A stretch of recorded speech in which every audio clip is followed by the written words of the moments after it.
Anyway, let's Right. get over to that before it turns on. I think we're too late. I think we are live. And there's the coffee. Oh, okay. Yes. Oh, there we go. Okay, hold on. Let me just go What? get something. Yeah. Hold on. Oh, Hold okay. on. Well, okay. We're just going to take a little time here. I am the only one in the room right now, but welcome everybody to the BrEaKfAsT BuZz. Yeah. It is the 29th of April. Already. Just 3 days ago it was the first. That was the first of the year. Yeah, really. Just like 3 days ago. Yeah. Yeah, we were talking about happy couples. That's something that surprised me with CW when they did Superman and Lois, is that they actually seem to get along and be somewhat in tune with one another, and that's really unusual for a TV show.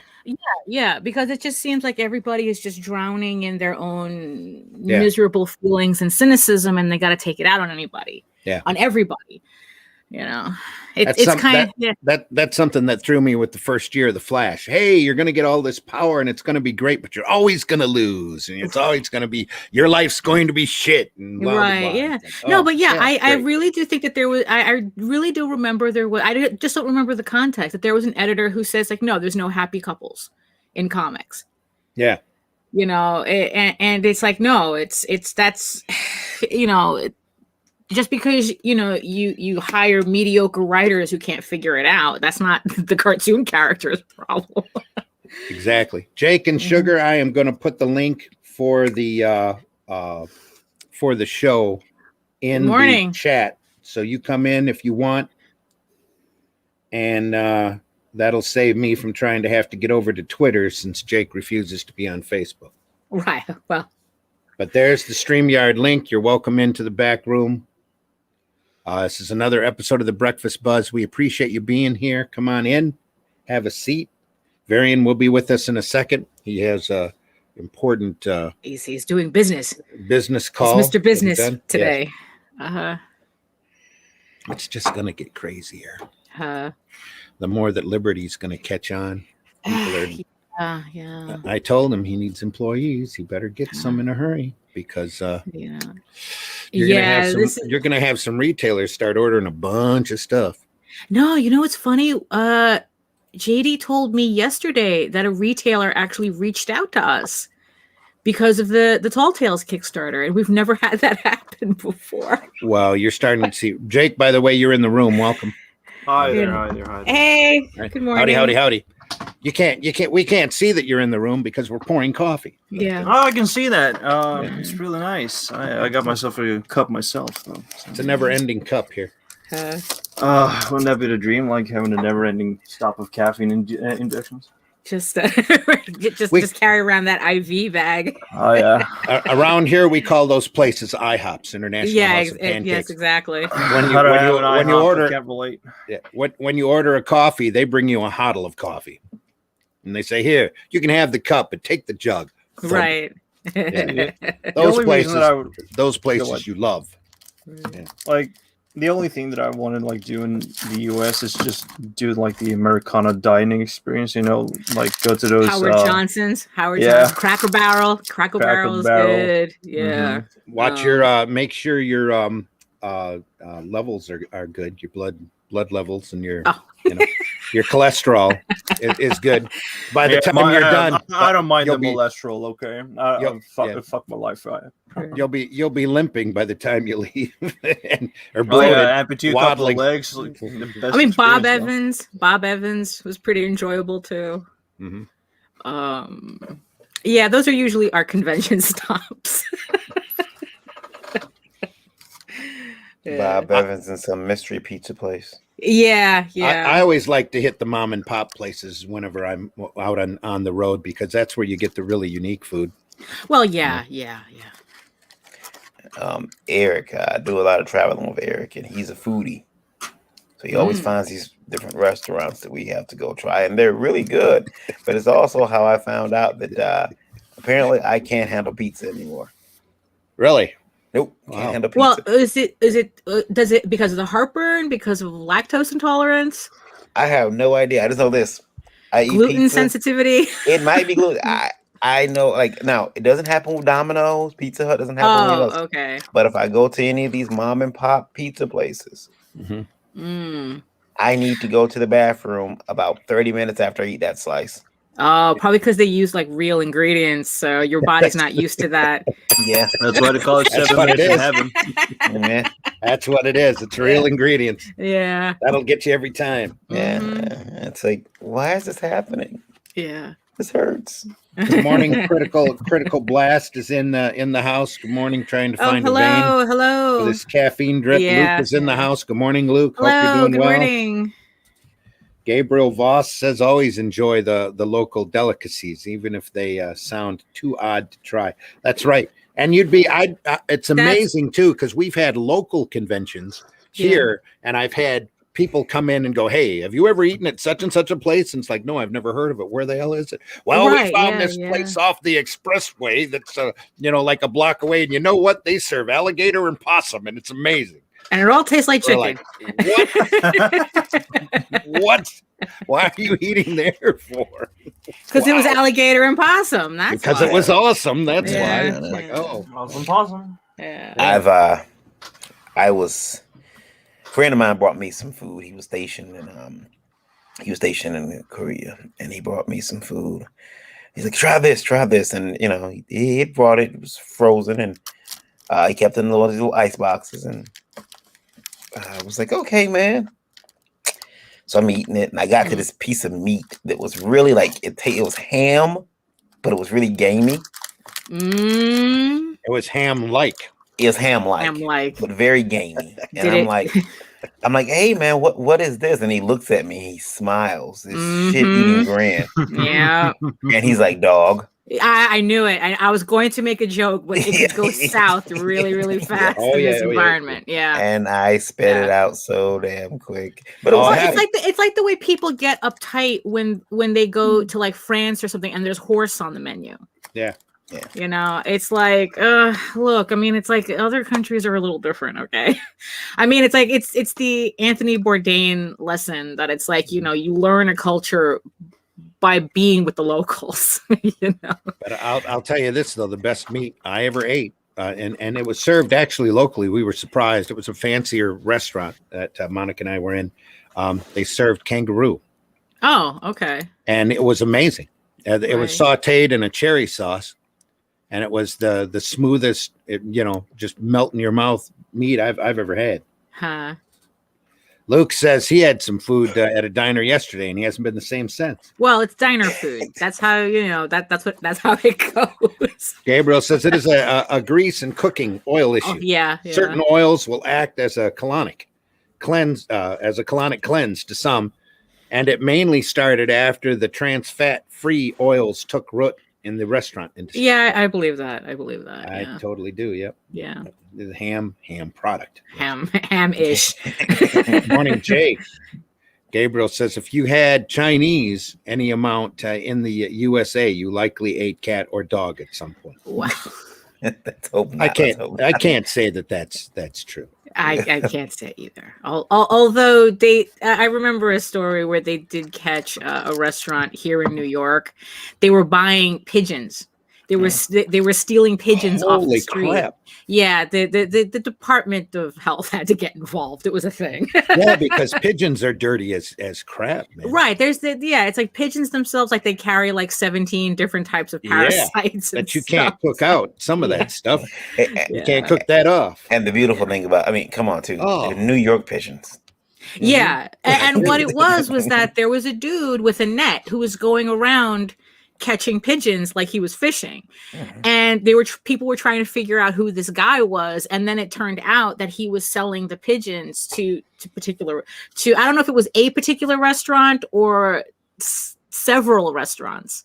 So it was a whole scandal. That would have been like over here. It would have been like the perfect crime way back when, before like anthrax in the mail. You just send flying pigeons delivering letters. Yeah, killing you with like 23 types of viruses. Yeah.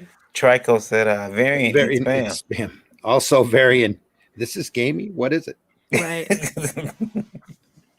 The ninja, at least it ain't human meat. Always Sunny reference. Yeah. Hey, everyone was me and Matthew supposed to be on at 9 a.m.? I have to check. Frankie, It's quite possible. I'll check. Let me ask Lola. Give me 1 second. we have no idea. We're half awake. Yeah, Frank. I'm pretty sure it's Lola's to keep sending out. Thursdays. Yeah. Yeah, I'm pretty sure Lola's sending out. Let me ask her real quick though. She may have sent out links. If you stand by, I'll make sure that The ninja says dog taco tastes great. Henry Rollins told a story about how he went to, I don't know, somewhere in the Middle East, and that was something that he said was just like he was just sitting there eating. He just didn't care. He was just like, "Oh, just give it to me. Whatever food you got, just give it to me." And he's sitting on the steps of some mosque eating a dog taco. Yeah, like Yeah, Kobe City kids Cadge are and dirty Kev and sister. cranky. Yeah. Chinese Bald students eat ego all tastes. the ducks out. Go ahead, Jake. Chinese students eat all the ducks out of the pond at my university, Kobe Kev says. Oh my God. That's not bad if you know how to cook them. Duck's always been greasy and stringy to me, but I'm sure somebody out there knows how to cook it. Yeah, I had a New Year's Eve dinner with that. It was quite good. Yeah, No joke. Yeah. It was either that or pheasants, but all the pheasants they got cold and died of the hypothermia. Oh, Yeah. bald So we had to eagle tastes a resort to lot. duck. Bald eagle tastes a lot like spotted owl. Chris. Yeah. Well, federal agent shows up at your door. Pop says, I still think Navy boot camp chicken was seagull. Them wings were awfully small, and the seagull population around the base got less and less. Well, if it was seagull, good luck. Good thing you're still standing. Yeah, Chinese I know. I would would eat all the ducks under the pond. I would think, I don't know, seagull is up there with pigeon. That these are really two questionable birds. Kaijus and cowboys. Yeah. If there I'm not- was a superhero diner, I would imagine that there would be something on the menu called Hawk and Dove, and then you get literally served Hawk and Dove. Oh There you boy. Bald eagle tastes like freedom. LOL. So be careful ordering duck. You might not like the bill, and go Quackers when you see it. Oh, bum.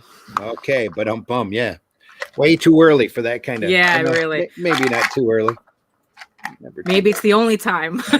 Might be the only time. We're running the opening. Then we'll run some introductions maybe this time. Hell yeah. Okay, Yeah. There we go. We'll see here. Here we go.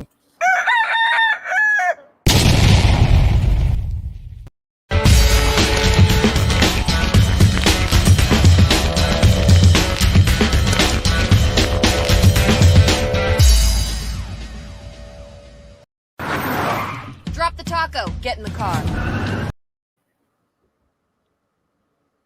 Drop the taco, get in the car, dropping the coffee. Are. Here we are. Hello, I'm- everybody. Welcome to the Breakfast Buzz for the 29th of April, last show of the month.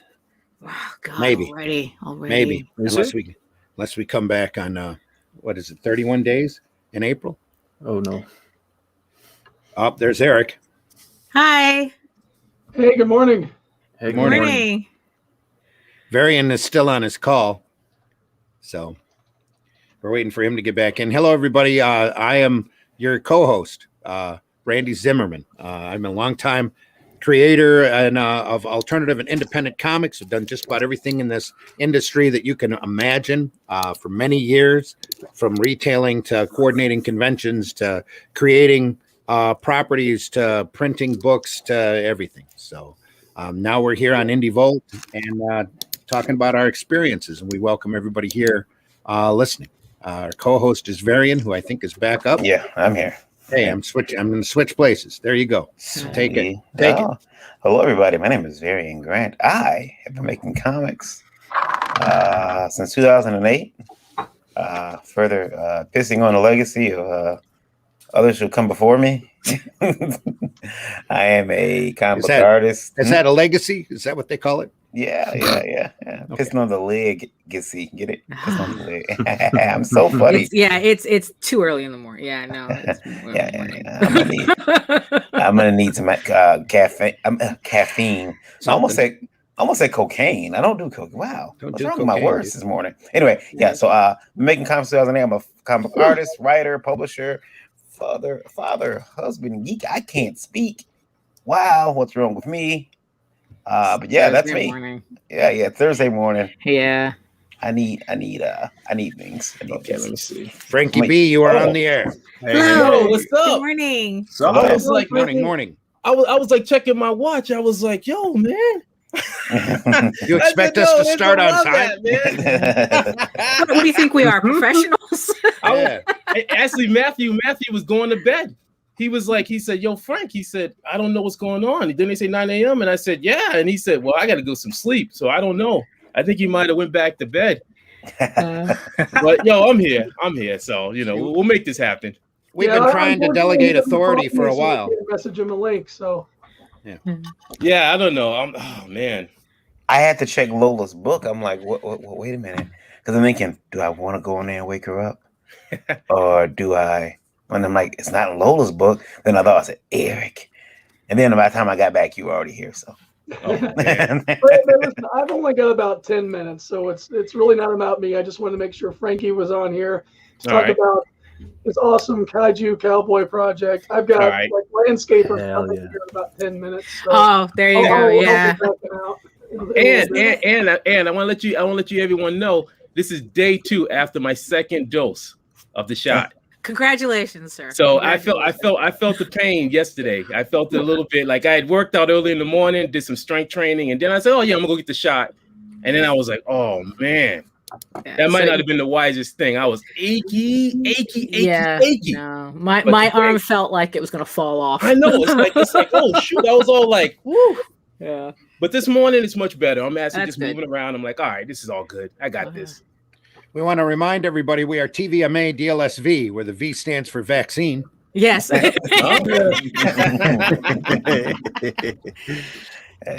pick up those Wi-Fi signals yet? How's your? I keep messing with everybody about that. We're gonna get the whole video taken down my Facebook. You're making fun of the vaccine. I'm not making fun of it. I'm just Hey, I'm all about you got to take care of you, man. Yeah, Whatever you believe in, whatever. I'm all about, like, when I was born in this world, immediately my mom was like, you got to look for you. If anybody else wants to come along for the ride, then by all means, there's enough road for everybody. Yeah. Why can't they put the vaccine in the pizza? Oh, because you keep throwing it up. I'm not alone. Yes. Yeah. It keeps passing through you. It's like, what's that? Like a freight train. We were just talking about that. That's good. Domino's pizza. Yeah. Actually, give me a second. I'm going to mute myself so I can send this stuff to. Oh, I didn't know you were ready, Frankie, or I wouldn't have brought you in. So, yeah, we can kick you back out if you want. Just give us a thumbs Ray, up. did you roll the intro at all? You probably did. Yes, I did. You weren't here. Yeah, I'm sorry. It's that type of morning. We're going to keep you on anyway, Frankie. You're already here, so it's too late. You're on. I do have a question from Indie Vote Radio. Well, we haven't introduced everybody yet. I'm sorry. You introduce yourself and then you jump into the questions. What's up? Yeah. He's excited. He's excited. I only matter. I know. It's only about him. Eric, introduce yourself.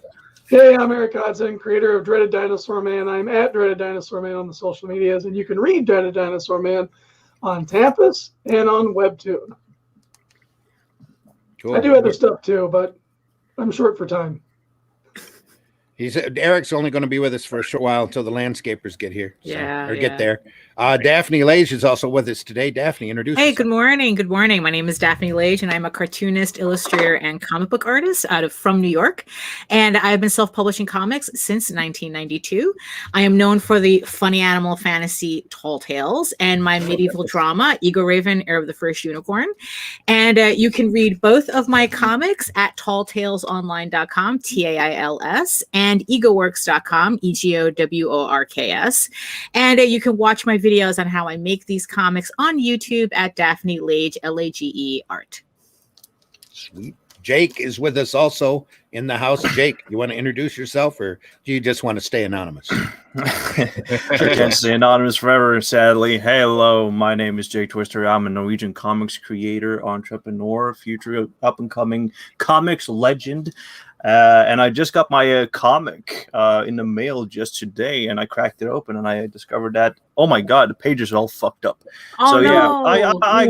I got a long way to go. All the green tones were moired and all that shit. So I'm like, Oh, that's the worst. That's the worst. Now is this a printing screw up, or is this oh my god, I can't believe I drew that badly screw up? Most likely print fuck up. It's through Lulu.com, so yeah, this might not be the it might not be like the steadiest thing to like print screen tones. And shout out to Mix'em, because I'm gonna try that in the future. Mix'em is our sponsor. All right, there you go. Who did my beautiful Tall Tales Thieves Quest Volume 1 now on incredibly Kickstarter? good publisher. They also printed the Only Death Can Save Us Yes, volume they did. Yes. from Russ. So yeah, And I'm gonna and I'm also featuring in the Hey, book of partner. Gold. there's Hey, Matt. Frankie. Hey, Hi, what's guys. happening? We did it. Yeah, I did it. I'm awake. I can do this.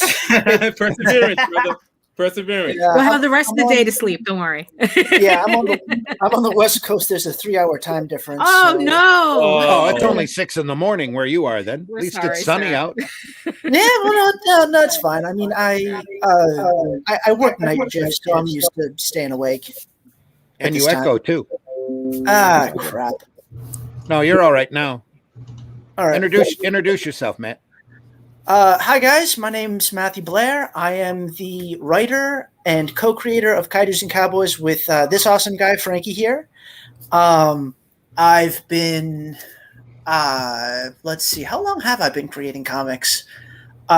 Since at least 2012. Most of my stuff has been done with Frankie. I've done some self-published stuff. Varian, are you all right? Huh? We heard something that sounded like something dropped. That's why. Somebody Oh. sneezed and sounded like they fell out of their chair. Wasn't me. Not me. Well, Varian's muted, so it wasn't him either. Eric, Continue, Matt. Go ahead. wait, Yeah. Eric. was it your landscapers, Eric? No, not yet. Okay, it must have been Jake then. Go ahead, Matt. Don't blame me. Yeah, I've been writing comics since 2012. I've got we've got a couple short stories published with Frankie in with Alterna, and yeah, we're launching the Kickstarter for Kaijus and Cowboys this Friday, tomorrow. And there's some other stuff that's happening that I can't quite talk about yet, but it's going to be big. Keeping on that down low. Yep, built in suspense. No wine before it's time. Oh, there you go. That's right. That's right.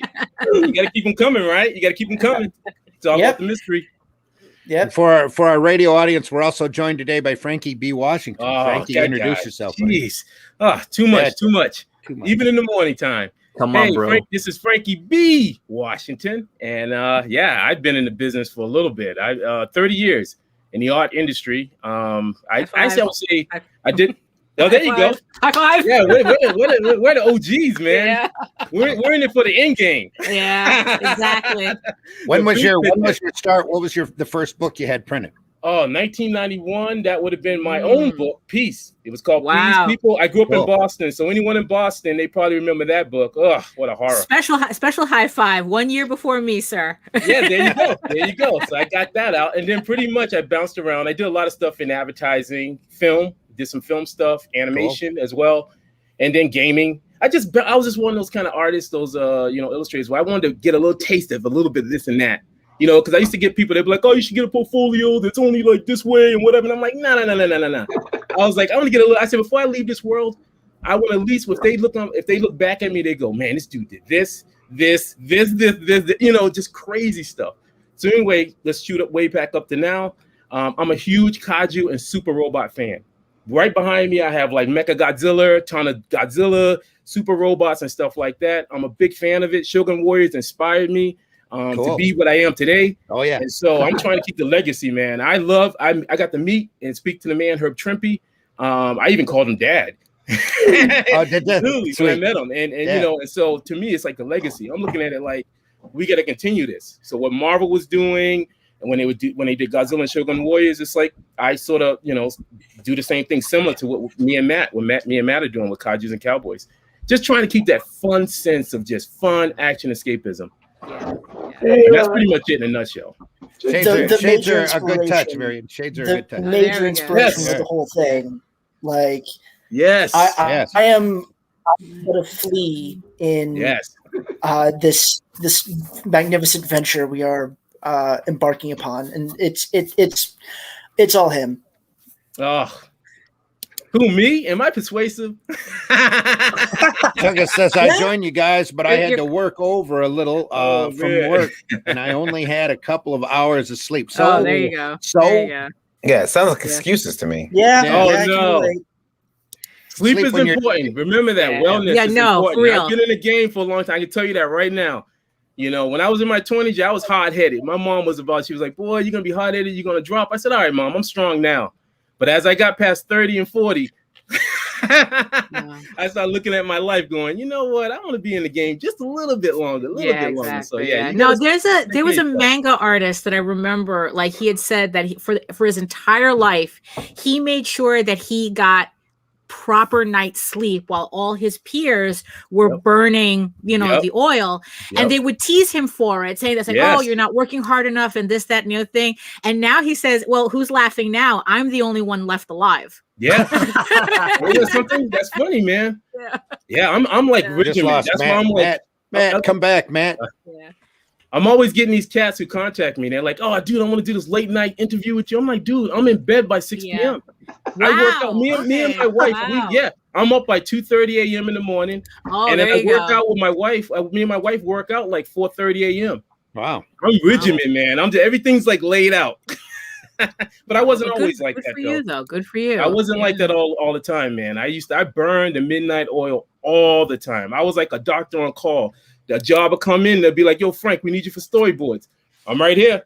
Because you hustle, straight out hustler, you got to go for the money. So it'd be like, you get called by agencies. They're not listening. They don't want excuses. Mhm. They want you to be like, I'm here, get the job done, and then we'll reward you by paying you with more gigs. Mhm. And that's it. but also there comes a point too where it's like when you can't use your hands for 3 days and you have severe back pain, it doesn't help you either. Yeah. I've already had neck surgery. Wow. And lower back surgery in the last 2 years. I ain't messing around. Drawing has ruined my life. Look at Yeah, I mean, really. Oh, dude. Ooh. Well, see what Life of Art's done to Eric. Oh, that's not good. It Eric. all started over pencil.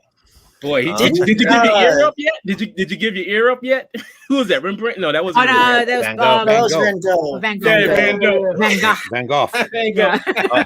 All I've given them so far is a little dignity, maybe a little more. There you go. Ah, Van Gogh. Dignity's the first I thing, think we all have. I think Dignity we is all the have at one point. That's the first thing you lose is your dignity. Yeah. Just a little dignity. Didn't Tezuka? I'm butchering his name. Tezuka was a phenomenal workhorse as well, and I think his last words were, "For the love of God, let me work," or something. Yeah, that's right. Well, yeah. But also, But he also ran away a lot too. Right. Yeah. Mhm. So, Well, again, another one of my heroes is Jack Kirby. He was that guy would work. I mean, he just would draw. He was a working machine. Yeah. And unfortunately for him, I hated the fact that he got screwed over by that whole thing. It's just that's the nonsense that we don't need that. Yeah. But oh my God, he would just crank. I mean, how did you crank out a month? Yeah. The And amount of stuff that he was doing. a lot of that was the time. Yeah. Well, yeah, also, that too. And Martin Goodman, but that's a whole nother story. Yeah. Stan had a lot of being caught in the middle because he was Martin's nephew. Yeah. There was a while there. Yeah. There was a Nepotism. Yeah. I thought the Tiki Award. There you go. Yeah.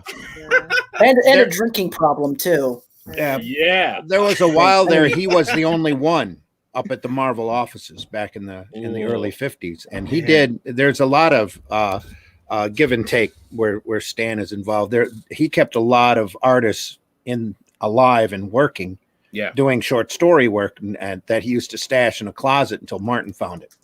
Wow. And then he told him, don't hire anybody else, don't bring in any other artists until that entire stack that you've hidden in the closet is gone. Wow. But he kept a lot of people working for a while during that period. And then when Marvel kicked in, he took all those workhorses that he knew and, gave them regular work. Wow. Even though they didn't know at the time that the IPs they were working on would turn into billion-dollar franchises. Yeah, no one knew. Nobody knew. Yeah. None. All Stan knew is that he had to sell funny books. And if he stuck himself out there like the Carnival Barker he wanted to be, he'd sell more funny books. So that's what he did. But do you think that's why a lot of that stuff was so like how we hold so dear to it, just because of the fact that they didn't know the potential of those IPs? Like they just were focused on, I'm just going to do this comic book. No, I think the reason we hold on to it the way that we do is because these guys, again, were such workhorses, and everybody in the office. It wasn't just a gender thing. Sure. But you had Ramona Fradon and Marie Severin up there working also. They had so much talent in them, in their little finger, that they could.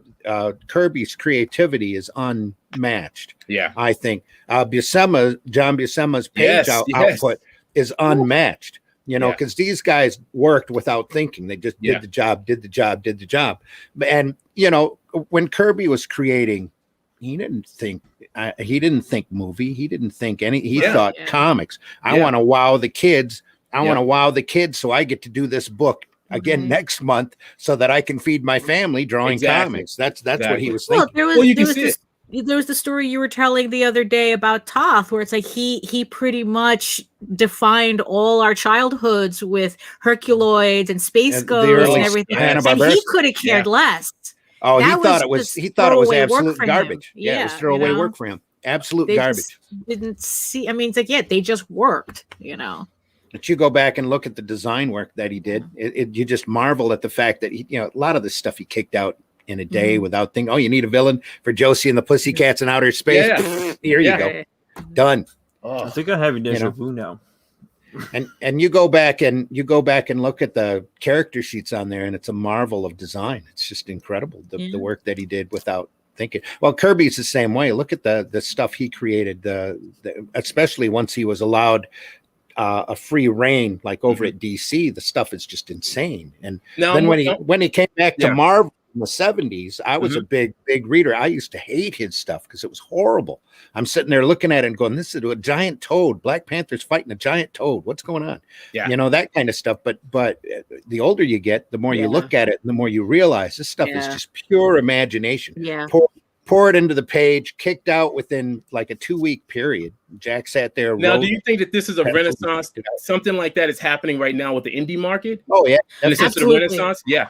Oh, absolutely. Yeah. You're starting to see a ton of really interesting things come out. Oh, yeah. You're seeing a lot of unbridled imagination, which is awesome. But there's also with that, there's not the discipline that had come from a lot of these artists barely scrimping by, barely making their bills, getting paid a lower page rate. And some guys are out there now making hardcore livings and not knowing how to handle the money. Look at what happened to the Image Boys back when they formed.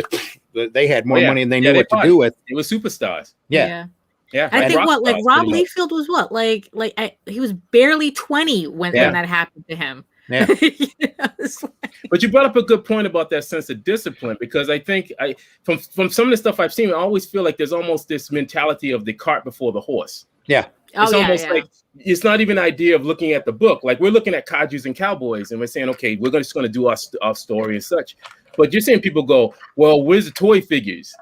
Where's the, that stuff? Like, where's the animation? Netflix deal? I see that all the time. I'm like, they're like, I'm doing this figure. I can see this as an animated show on Netflix. And so they're going way, way even before the first book. Not only that, but it's like what I would really, because we were talking about the whole like trend with realism in comics, which is like we're the last, it's like comics and realism should not be.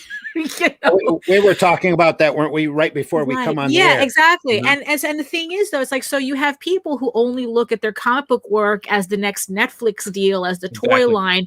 And what's funny is that instead of expanding their vision because of the unique medium that we're in, they actually contract it. And it's like, well, I can't make it too fanciful because then it'll be too expensive for Netflix to do it. So they limit themselves as opposed to taking advantage of the medium that we're in. And in this art form, where we're at now, especially with our capabilities for crowdfunding, that's absolutely ridiculous. Absolutely, yeah. And people ought to be ashamed of themselves. There, and you're starting to see people come up and go, getting a Netflix deal, not that good. It's not, yeah. And it's not as big as you think. It's not that brass ring that you think you're reaching for. And the properties that are being made intentionally to appeal to streaming services and all that, those are the ones nobody's ever going to remember. Well, it's almost like you think about a generation, say from the 2000s. There's been a generation now that have been grown up, that have grown up from the point of the image guys. Yeah. And that's all they know. Yeah. I mean, literally, like they don't even think of like stuff pre-image. You're so right on. Image, and they go, well, this is it. Like again, like I got in a conversation with a kid who was, and this was a while ago, a couple of years ago, and I just, rarely I look at posts and I go, okay, this kid was like, yeah, man, Evangelion was like the start of the super robots and stuff, and it just caught me. Yeah, it caught me. Oh, bless your heart. I said, so I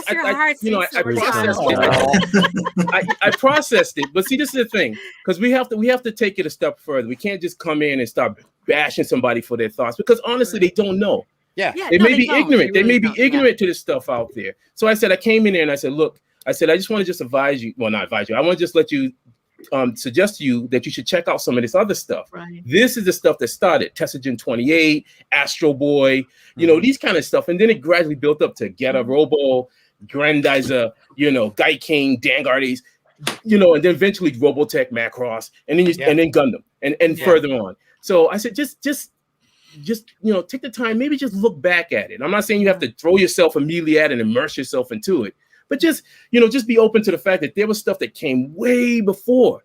Evangelion does play a part of it, but it's not the part that started it. I want to build on not just that, but you have to consider the context and the evolution. Well, there's two things there. There's two things that are very important to remember. One, there was always Tech Command first before anybody else.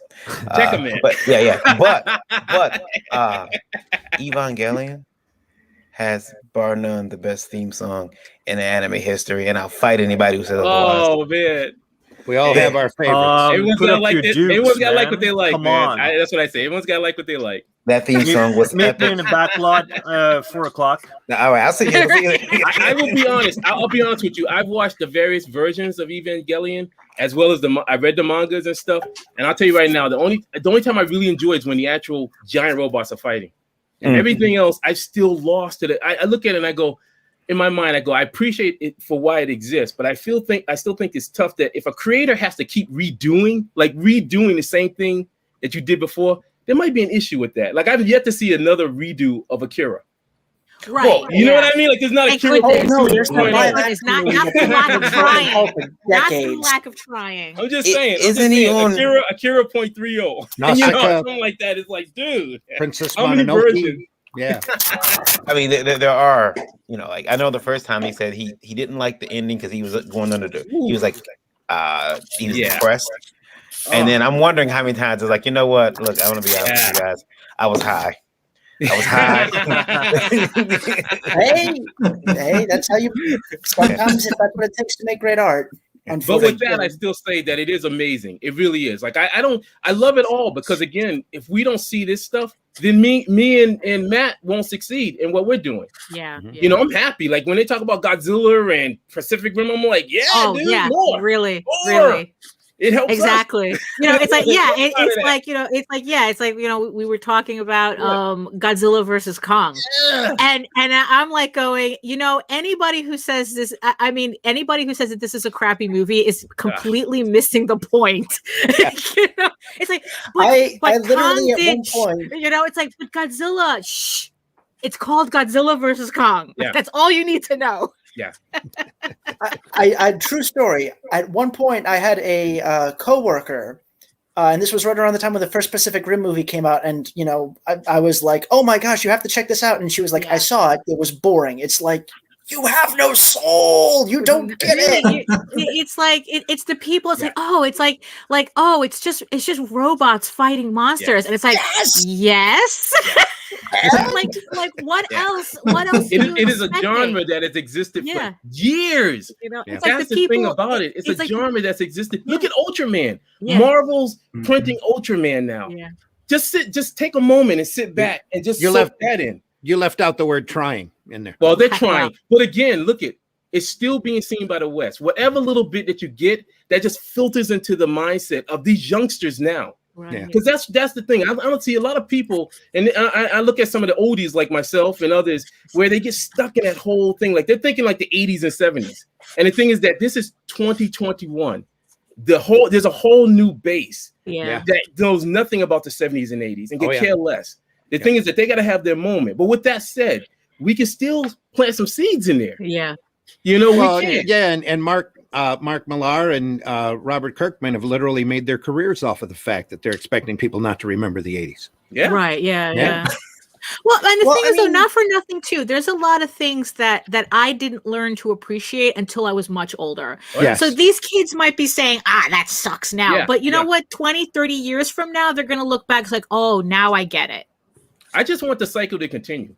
I want some kid to hopefully be able to see what I'm doing and saying and be like a Herb Trimpe moment. Yeah. I'm sorry. I just want to feel that. Like when I saw Herb Trimpe's work, it changed my whole perspective. I was like, oh my God, they're doing something that I saw on Creature Double Feature.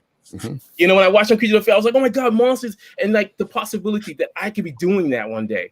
That's all I want.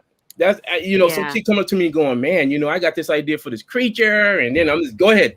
Go out, bird, fly. What? It sounds like you're cultivating joy in comics. What is this? Oh my goodness! It does exist. I want to cut in here as one of the youngest people in the room here. I can definitely attest to this whole bullshit about going back in time and just consuming older media, because there's a lot of good stuff. Although Sturgeon's law apply to everything. Yeah. But then again. I think there's like a massive amount of like overexposure to the whole franchising dilemma of having like, you got to have a toy line, you got to have a movie line, you got to have a TV series and all that crap. I don't care about that. I want the medium that I love, and that's comics. Sure. And so I just go back and I just have like a fat backlog of our legacy when it comes to comics. Yeah. So, and just like to lean onto and just like pull from and probably make a career out of it. Like Kirkman. When I grew up, there was a philosophy of the streets where people be like, don't try to be like the Joneses. Right. Why are you worrying about the Joneses business? I see too many people focused on what Marvel and DC is doing. They've already got their plan already set. I don't think about honestly, I'd be straight up with you. I don't think about that. I don't care. I don't care what Toho does. I don't care because they own their IPs.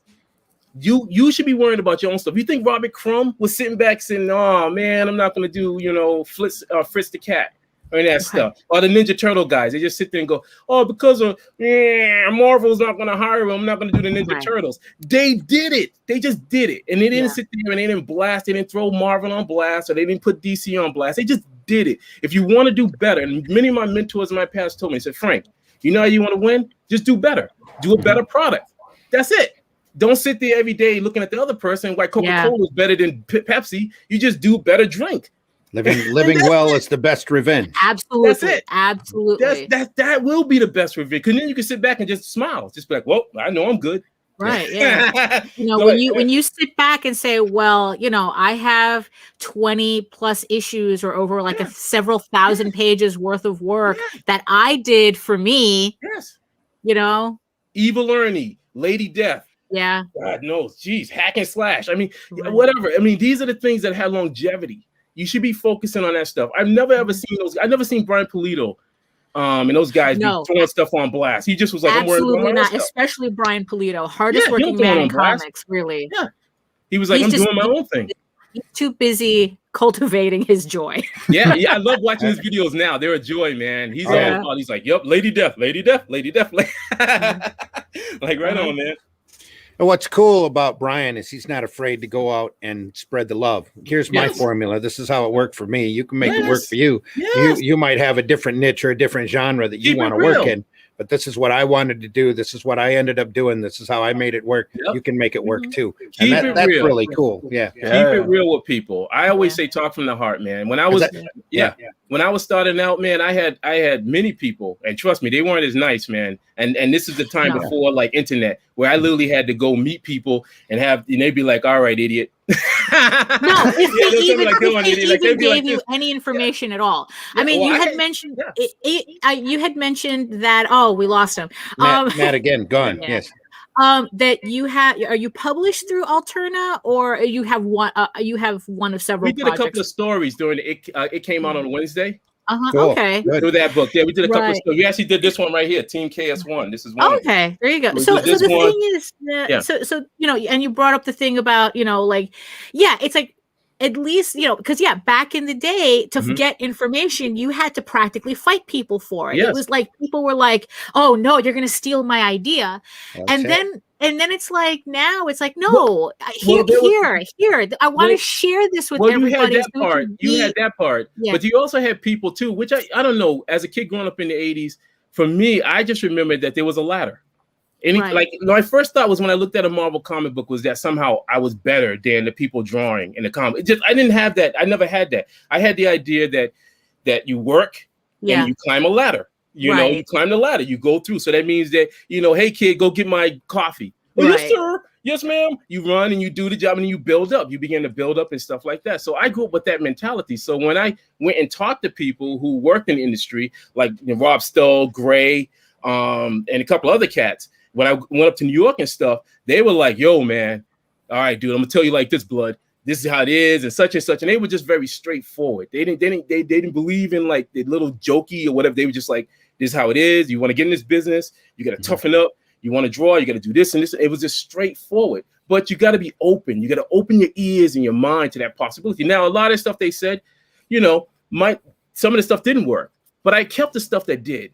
And then I worked it into the way I was doing stuff so that I could get better, and so I wasn't actually following everything they were saying, because I didn't just stick into these guys were in the comic books. Right. I didn't just stick in the comic books. I ended up going across various other industries in the art industry. So, but I was just like, it felt good to be able to look at somebody in the face and in their eyes, and they're just like, and I could tell that they cared. And that was the key thing. Like they gave a damn. Right. Joe Kubert, I got a chance to meet Joe Kubert. And he was like a father. Like he just put his arm around me and he's like, all right, kid, I see your potential and stuff. And I was like, wow, man. And I just soaked in everything he said. Yeah. Mike Mignola, same person. A coolest guy around. He's just like, yo, I see you like darks and stuff, like just really cool. But he knew that I was open. And I was willing to soak it in and take it in and stuff like that, and not be like, all right, well, I'm so great and whatever. Then why am I not on the other side of the table kind of mentality? Because that's not going to get you anything. No, yeah, exactly. I mean, it's like, because I really appreciate people who are very free with the information, because it's like we're not competitors. It's like, because you can give that info to everybody, and maybe like only one person will actually do something with it. And and when you mentioned Alterna, it's like, kind of Peter Simeti is kind of the same way. He's very free with his information. He wants you to maneuver this industry, as with it's like, just because like he might have struggled doesn't mean he wants you to struggle too. Right. And here's the thing, you will struggle. That's another point too. There's the reality. I can sit here and I can spin a wonderful fantasy about everything. I can be like, oh, dude, it's like flowers and ink comes out my fingers, and then I just blow on it, and then it's amazing art. And you just get only. But that's not the reality. The reality is that it's going to be hard work, dedication. You got to have passion when those times when you don't get the paycheck. When you get the door slammed in your face, you got to be your own cheerleader. It's good if you have a support system or other people around you that can sort of support you. That's wonderful. And that, you got to hold on to whatever that dream. And that dream has to be more than just the financial side of it too. It has to be like, we're what me and Matt is doing, we love what we're doing. We're passionate about it. And so we're doing this. We wouldn't be doing this if we weren't passionate about it. Yeah, I know. It's really, I don't understand people who kind of like come into comics and they just look at it as a marketing checklist.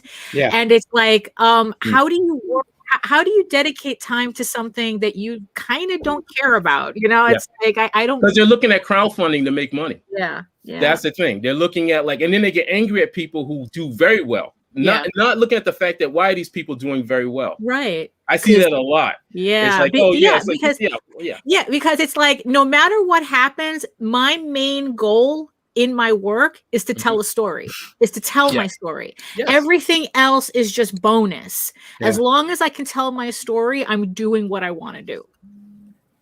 There you go. Yeah. That's it. Lost Matt again before he can say anything. We have a question from Indie Vote Radio. Oh, okay. First, we should tell everyone that Sugar Chris is in the chat or is in here on the page. Yep. Sugar, how you doing, man? Oh, doing all right. Chris, tired. Introduce yourself to the radio audience, will you? Well, I am Sugar Chris. I run a little YouTube channel where I have on comic book creators to talk about their projects from crowdfunding. Mm-hmm. What's up? And he's got 2 cups. What's up, bro? And he's got 2 cups behind him. I don't have one yet. I have to order them. Hello. Sorry, I keep cutting out. Hey, I know that guy. Hey, Will, that's you. Look at Will. Hey, what's going on? He's sneaking up in here. Yeah. Oh, Will dropped in. Hey, Will, how's it going? What's going on, everybody? Introduce yourself. I'm Will. You can find me at JokerFan1969 on Instagram, JokerFan on Twitter. I am the host of the Creators Outlet podcast, the host of the Seanzilla Art Show on Wednesday nights, and the co-host of OK Boomer the podcast on Thursday. Wow. Jeez. We're all busy here. I know. I love that. Yeah. So we got a question from Indie Vote Radio last night because Daphne pissed somebody off. Oh, did I? Did I? It was either you or Nita. Oh, okay. All right. And so it's one of you two. All right. So I'll read it. Come at me, bro. Okay. It says, well, excuse the F out of me for wanting to get my money through crowdfunding without having to worry if the supporters are going to remember to have the money when my campaign closes. I've heard stalwarts of a particular crowdfunding community refer to it as window shopping or wish listing by backing products, and maybe I'll have the money, maybe I won't. That is from Dale, D-A-Y-L-E. Were they talking about the differences between Kickstarter and Indiegogo? Yes, sir. Okay. Yeah. Okay. And I'm not sure. I'm not sure. I can't. I'm trying to. It's like I don't know what that's in reference to. If he's kind of coming at me directly, he listed it as ladies. So, probably just it was a general thing for the show. Maybe he was probably talking directly to Varian. Maybe, yes. Yeah, ladies probably. Yeah. Wow. You know what?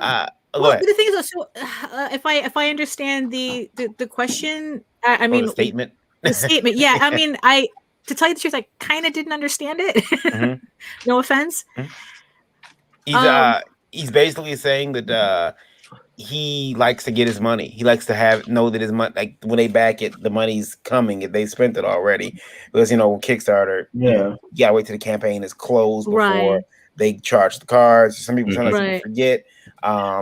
I'm one of those people that sometimes I forget. I have to get that general. It's like I get that email. Hey. Okay. I mean, it's like, but that's part of the preference. That's why the fight between which is better, it is kind of ridiculous because both has pros and cons. It's like, because I've been caught out there with the Kickstarter model where it's like I've backed books, completely forgot about it, and then all of a sudden all these campaigns charge out at the same time. And it's like, all of a sudden, there's money that's going out that I didn't remember and, didn't account for mentally.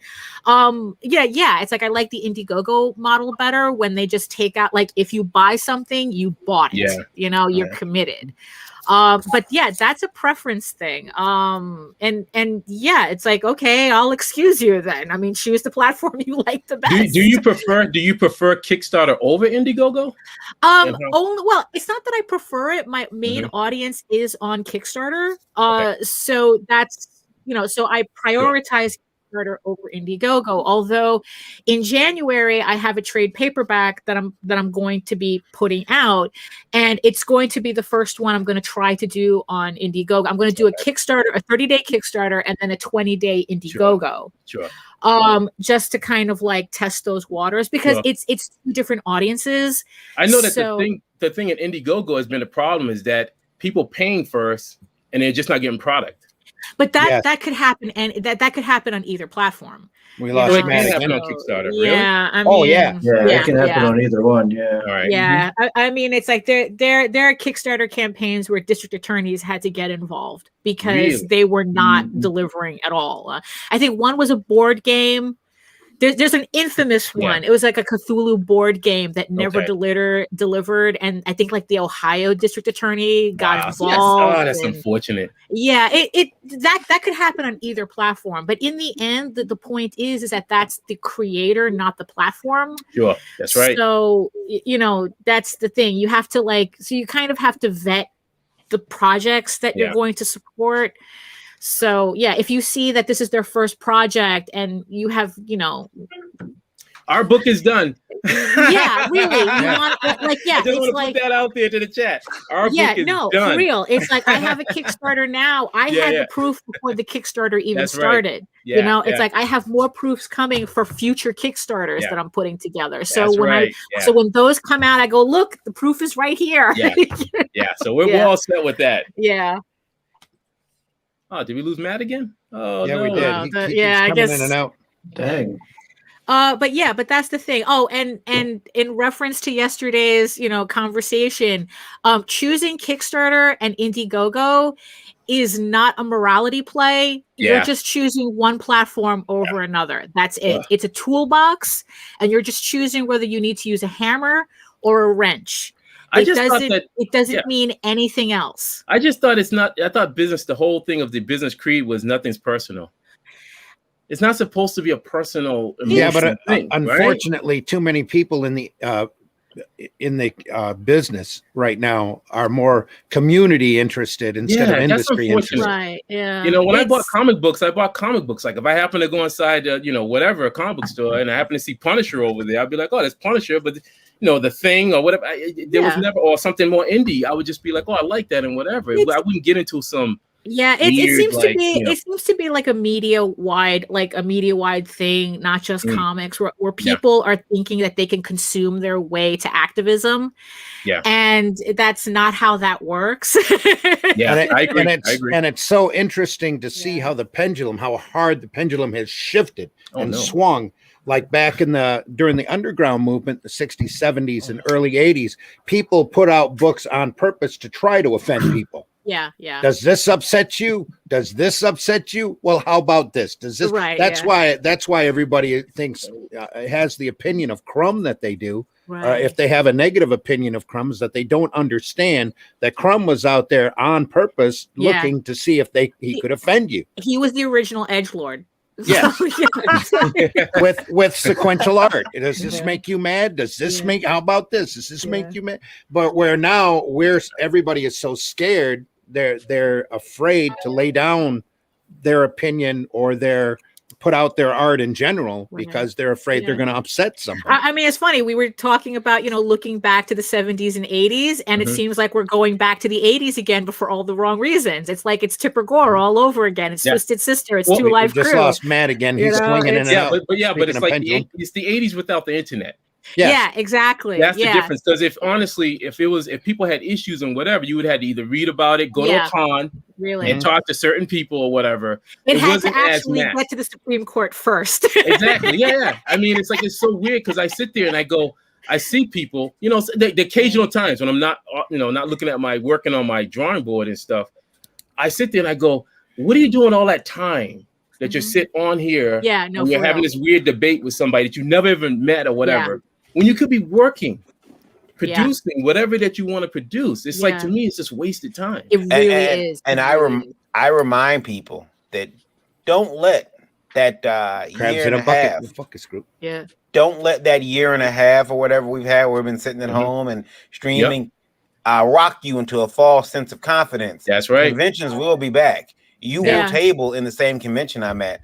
Well, we got a few that's happening right now, right? Yes, San Diego. Slowly but surely. Well, they say they're going to do it. I don't know if San Diego counts because it's Thanksgiving weekend. Though. Yeah, I think it's going to be an awkward event. Like when you sit next to that person? I'm really convinced that has more to do with insurance obligations than actually they wanted to do a convention on Here's a question. I'm curious. What are you guys feeling about these larger cons? Do you feel like they're for the artist alley, for the artists, or do you feel it's more like celebrity con? I'm putting that out there. I'm just putting it out there. Because I had a conversation a while ago with a couple other creators and stuff about this whole idea about cons. I know for myself personally where I feel about them and stuff. But again, I like to get some other viewpoints. All the shows I throw are 1 day shows. Because okay, so you're the 1 day. So you're the local 1 day. Yeah. Okay, cool. I love because it's self-contained for one, and people get to talk to people for two. People aren't there to talk to the big people on the high pedestal. They're there to talk to a creator, to buy some books, to buy a toy, to buy some entertainment, as opposed to get stars in their eyes over somebody from some show. Yeah. Okay. And to me, that's where conventioning really started. Yes. I mean, even you go back to the old Chicago cons that were held at at the Marriott. They were all just happy fest. Marvel would set up there, and it was all comics, all old paper. Do you mean the creation conventions? Do you mean the creation conventions? No, the old Chicago cons. Even further, it's like those conventions in church basements. Yes. I think the creation conventions was really the start of the erosion. Really? Of that type of convention. They tried to turn it into more of a media convention than a comic con. It's funny because I remember cosplayers. I remember seeing a lot of cosplayers when creation conventions started. They costume contests. Yeah. Oh, that's interesting. Okay. But cosplay has been going on since the beginning. I mean, I love cosplay. I've seen classic cosplay from the 70s, and and it's like I think that I don't blame cosplayers. No, I look at more the people doing the promoting, the promoting and stuff like that. Like again, Artist Alley has been shrinking. Yeah. Yes. It's just been shrinking. To tell you the truth, because I'm actually hoping that when conventions come back, that celebrities are still really, really skittish to come out. There you go. Which means that for a little bit, conventions will just be about comics for a split second again. I'll tell you one thing. Some of my artist friends, man, we've been doing a lot of these. You're starting to see a lot more of these online auctions. Yeah, online auctions, online shows, and stuff like that is just another avenue of just connecting with the fans. Yeah, I think that's the key thing, trying to get that connection back with the fans who read your stuff or like your artwork or whatever. That's the thing that they're trying to get back. Yeah. Well, the sad thing is, though, is that especially with all of the polarization that's going on, you're literally, when you do an auction, you're literally selling to the same group of people that were there last time.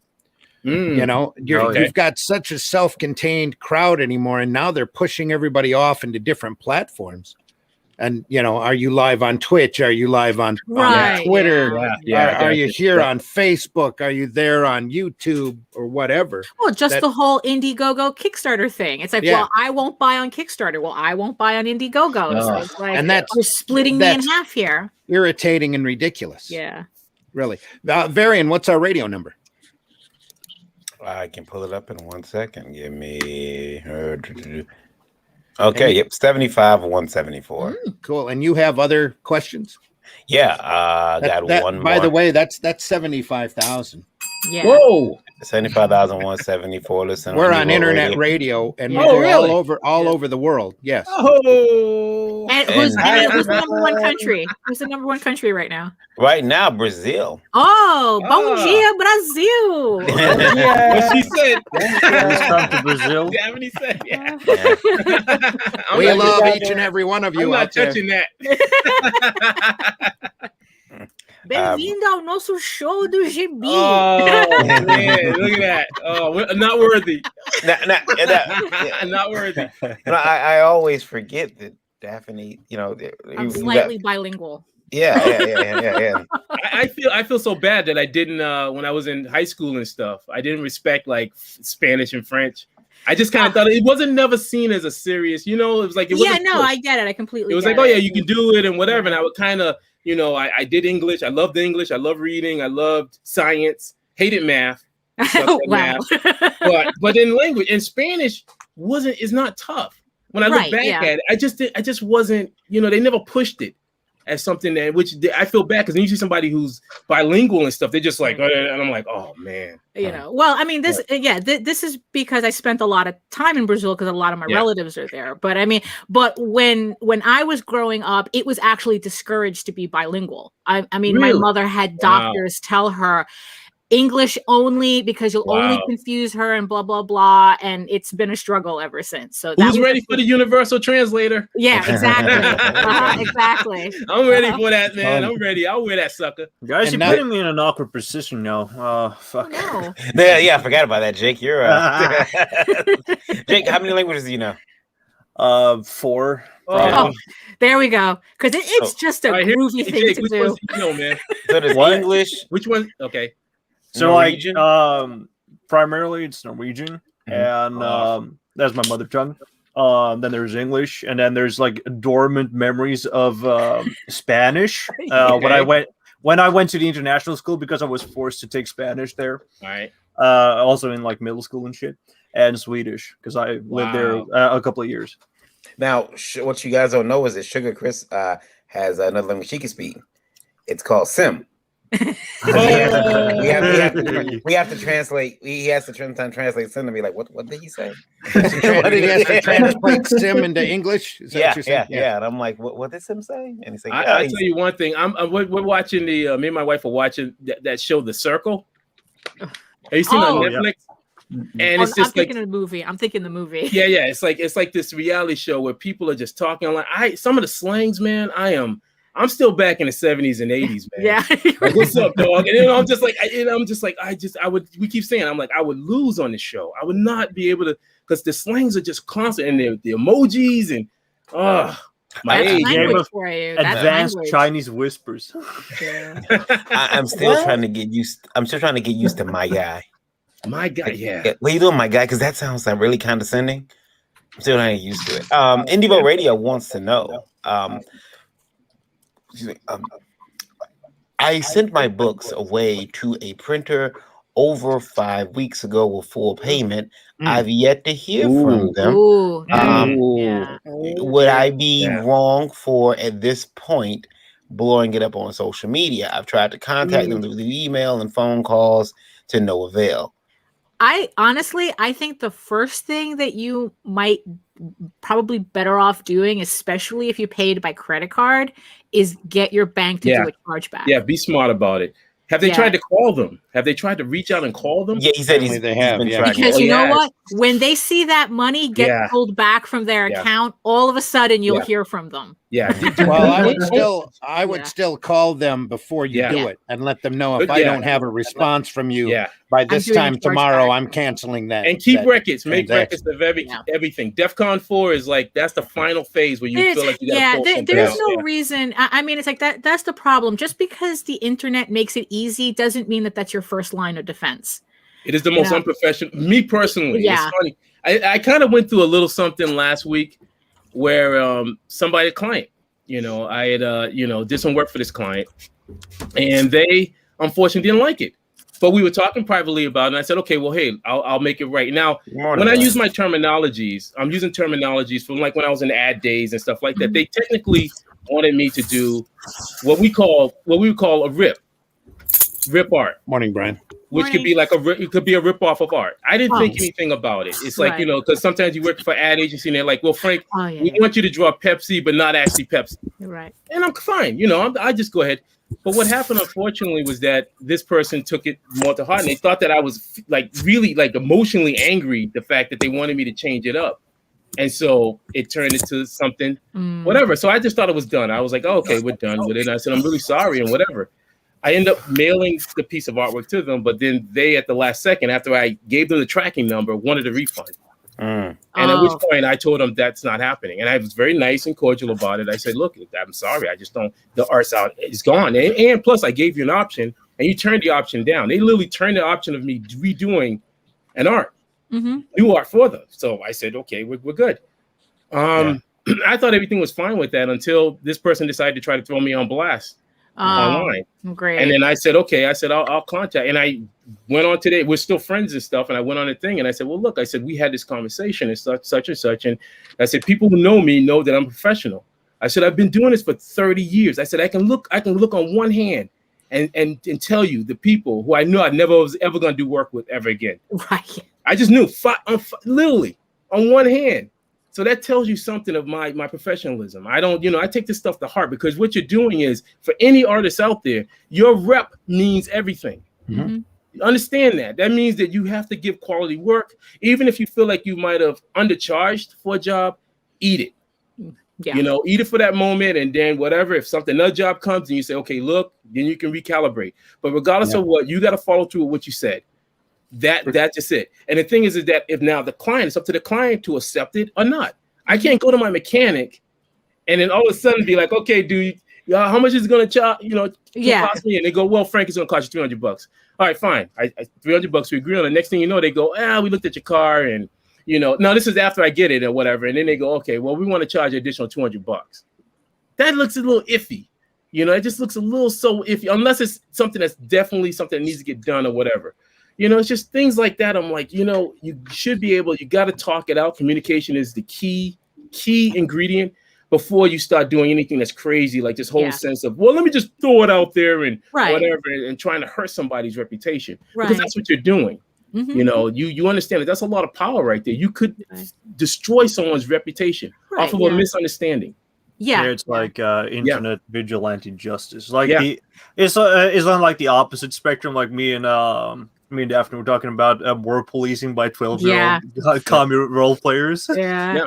But all this shit is really bothersome, especially when you try to navigate professionally through and you got to jump so many hoops. Mm-hmm. It's disgusting. Yeah, but it's the algorithm. It really is. Algorithm. It really is. Yep. The algorithm rewards this behavior. And also bear in mind, because anytime I see posts and stuff, I always look at clickbait, and I go that there are people, in my mind, I'm telling you, I feel that there are people that get paid. Yeah, they do. To say the stuff that they do. Just bear that in mind. So everyone, when you see these things or whatever that's negative, like Godzilla sucks, and whatever, I sit there and I look at it briefly and I go, either someone, because I've worked in advertising, promotional and marketing and stuff like that. There are people that are getting paid to do this stuff just to get you riled. And then there's also other people who maybe they just want to get more likes. You got to, there's a whole list of whys. Yeah. Before you come to the point where someone's genuinely going, okay, I don't like this or whatever. Right. There's a lot of that. So I try not to get into that jumping into conclusion. I just think that you want to keep it kind of high, especially when it's your rep. You don't want to be like at the end of your life and be like, oh, this person was such and such and blah, blah, blah. Really. I mean, it's like, so pretty much the long and the short of it in reference to the question is that do one more contact with the printer saying that if you don't get an answer from them, you're going to contact your bank and do a chargeback. That's right. And that's all you need to do. Yeah. And honestly, it's like, that's probably going to light enough of a fire under somebody. Yeah, that's so unprofessional, though. Yeah. That is really so unprofessional for them not to contact this person. Not to answer your calls. It's very unprofessional. Not to answer your emails. Very unprofessional. You need to get a printer that you can, as local as possible, that you can actually go over and meet. That's so important. I found, because it keeps all of your mistakes down and adds a human element to your transaction, so that they're more likely to be nice to you. Right. Well, I think there's that fear too, because again, we came up in a time where you actually had to go and look somebody in the eyes and shake their hand. Yep. I remember that. See that, and so that I'm very open and talking to people. It's so sad because I thought that when the internet came, our abilities to communicate would be better. But unfortunately, I think that sometimes when you're not face to face with somebody and getting that nice human contact, something dies. Yeah. It's not, something inside you is like, because you're just talking to a screen. Yeah. This isn't physical. This isn't tactile. It's just like I'm just shouting at it and I can vomit on it and do all kind of whatever. Whereas if I was sitting across from you, you can be able to see my mannerism. If you happen to say something that I may not find funny or whatever, you get to read it in my face, my eyes, and whatever, or we can dance around it or whatever. Those things, it's kind of, we need that. We need those human connections and stuff like that. It's a little bit tough though, considering I can't stare people in the eye. I got autism, so it helps out a little bit on that department. But I don't want to I don't want to discourage people from actually seeking help. people. But you're communicating now, Jake. Communicate. Yeah, I mean, you're communicating now. I think that there's a difference between because it's like because even though we're not physically in the same room together, I mean we're here having this conversation. Yes, you know, yes. like I think it's like when you remove even that, the ability, you know, like you're not even looking at my face and you're just looking at tweets and whatnot, and I think that's where people start to bug out. Exactly. Like they're literally not seeing you as a person at all. Like you don't like. You know, they don't even see you because I think that if a lot of this discourse had to even happen kind of like virtually face to face like this, it wouldn't be as vitriolic. Yeah. You know, as if you're just looking at a tweet. We all remember that time when the internet was young and new and full of hope, when full of cat pictures and when we were all told, like, you know, don't share your personal information online. Thank you. Yes, you know, exactly.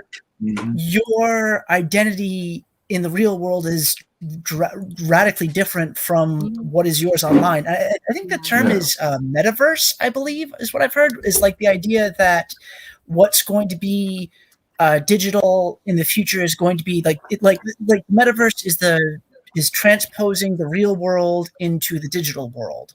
And like the BrEaKfAsT twins of all people are like that. That's where I heard that from. And like, we don't have that now. Like now we have like, there is our real life persona.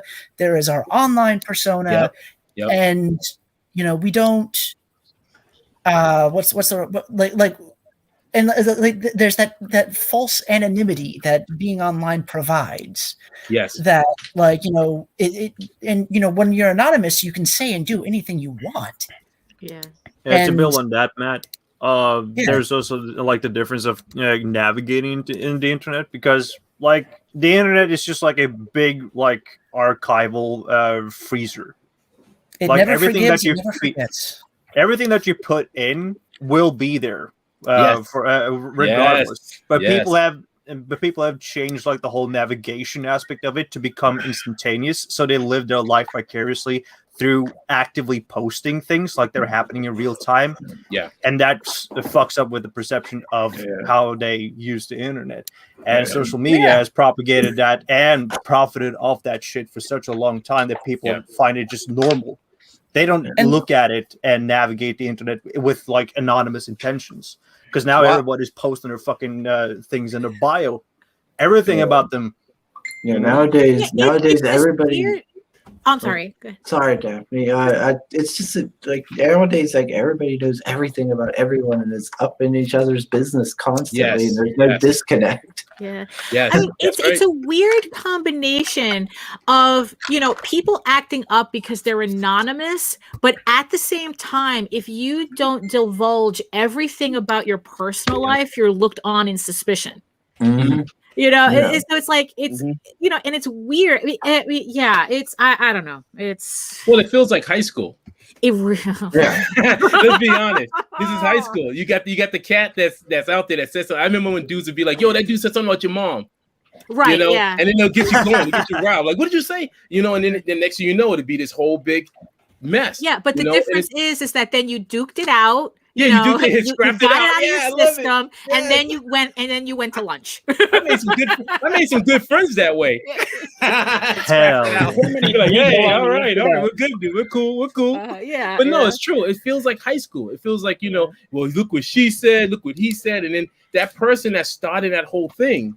Right. You even lose sight like this. They're sitting back. You lose sight to who even started it. Yeah. Because now it's taking a life of its own. It's just constant going on and building. It's like, oh, it's exhausting. Yeah. I mean, but that's also like the main thing that I was saying last night when we were discussing it. It's like, you know, like in the end, it comes down to you need to curate your experience online. Exactly. You know, it's like, you know what? It's like toxic people. Like they're people who go out of their way to do this. You don't need them in their lives. They do not support you. They're not building you up. They're just there to tear you down so that they can feel taller. And you know what? You don't need them in your life. So So block and block often, and don't feel bad about blocking and muting people. You know, if they want to crow about how, oh, she blocked me, she can't handle discourse. It's like, here's your discourse. You know, here's a trophy. You know, you want to go crowing. That's the extent of your accomplishments, is getting blocked by somebody on Twitter. Get a life. I always tell artists out there, any new artist, I say you have to find your voice. Yeah. And that can be for anybody out there. Writers. When I think of, again, let me just say this. When I speak of creative people, I speak of all creative people. Artists, writers, whoever is doing something creative out there. You know, you need to have your own voice. You need to develop your own narrative. And what is your narrative going to be? Are you going to be what somebody deems you to be? Or are you going to be who you are? Someone who can look in the mirror and wake up and go, okay, I love who I am. That's the key thing. As corny as that sounds, by the end result, because let's be honest, we're all getting older. I'm going to be turning 51 this year. You know, I can't turn the clock back, you know, and stuff. So the thing is, as you get older, so when that time comes, I want to be able to be like, yep, I did it. I did this, this, and this, and be able to still look in that mirror and feel good about myself. Yeah. You have to start asking yourself those hard questions. And hopefully you can be able to say it. Okay, good. I feel good about what I did. I feel good with what I said and whatever. And look, and if you feel that itch or that need to want to be whatever, to show that other side of yourself, don't you got personal friends? Can't that be on private kind of thing? Can't you? I remember when I used to hang with my buddies and stuff. We go on the stoop, hang out and whatever, or call them up. That's another weird thing. Call somebody up. I know, right? Yeah, you don't have to share everything online. You really don't. You really don't have to. I mean, you got close friends, or even people that you feel that you have a good connection with. You know, just that. You know, you do not share everything. No one needs to know all your business. That's another golden rule from the streets. I think we have. I think in comics, especially, we tend to with social media. We tend to, we get addicted to that. Those likes and those hearts, that endorphin rush. Yes. In the chat, we got people. Simon says, "Remember when people say internet is a troll cesspool and you need a tough skin to be on stage?" So anytime someone stands on stage anyway, there will be assholes. I've taken to telling Randy some of these people aren't crabs, they're hecklers. They're not in a bucket. They're just out there to make life difficult for everyone else. And you need to be careful not to misidentify. You need to be aware of that. Just be aware that hecklers exist. Yeah, comedians know that. You think a comedian gets on stage and not expect a heckler not to be there? When a heckler's not there, that's when they're surprised. You will misidentify someone. As a crab, and then they're not. They're a heckler, and they're following you around from place to place. You know what? But you know what? It's like, what difference does it make anyway? You know, it's like, you know what? You're going out of your way to be a pain in my ass, and I don't need that. I think that it gets to a point where you're just like, you get tired of it. Like some of these people have nothing better to do. You're trying to go out there and be creative, and here they are. Like you go on a stream, and they're in your comments just throwing rocks at you. Imperium Voice says everyone's anonymous and digitized online. But I need to know your pronoun. That's trained anonymous, but every personal aspect of your life is also out there. It's pronouns, it's a weird combo. Joe says, in a way, people need context of the manner of how things are being said as opposed to the literal meaning of what was typed. Internet does not truly translate human emotions and context. Yeah, that's right. Dave says there's an argument for everyone on social media to be going by their names and not having anonymous accounts. However, there are some really nasty people that can ruin your life with that information. Yeah, that's true too. That's true too. Yeah, it's. Pop says, yeah, you felt more respect. Am I getting that? Matt. I'm hearing it, but I know it's not for me. Let's see. Who's that? Don't know where that's coming from. I don't know where either. The echo is Matt. Oh, we're hearing a playback. Yep. Yeah. Yep. So now it's happening. Oh, no, it didn't. I don't know who it is. Should we start like wearing headphones? No need to curate. See, hold on, Will. No, it's not me. Stop it, Imperium Wolf. It's not. As if it's Will. Might be Will. It was Matt. Oh, that might be Matt. Was that Matt? No, it's Will. Because I muted Will and I don't hear it now. Oh, okay. Okay. My feeling is that when Kaijus and Cowboys comes out, I'm expecting like this. It's definitely it's definitely Will. Oh, as well. Okay. Even though he hasn't said anything the whole time he's been here. I love that. He's just smiling. He's just like. Yeah, it's sometimes the phone. I love it.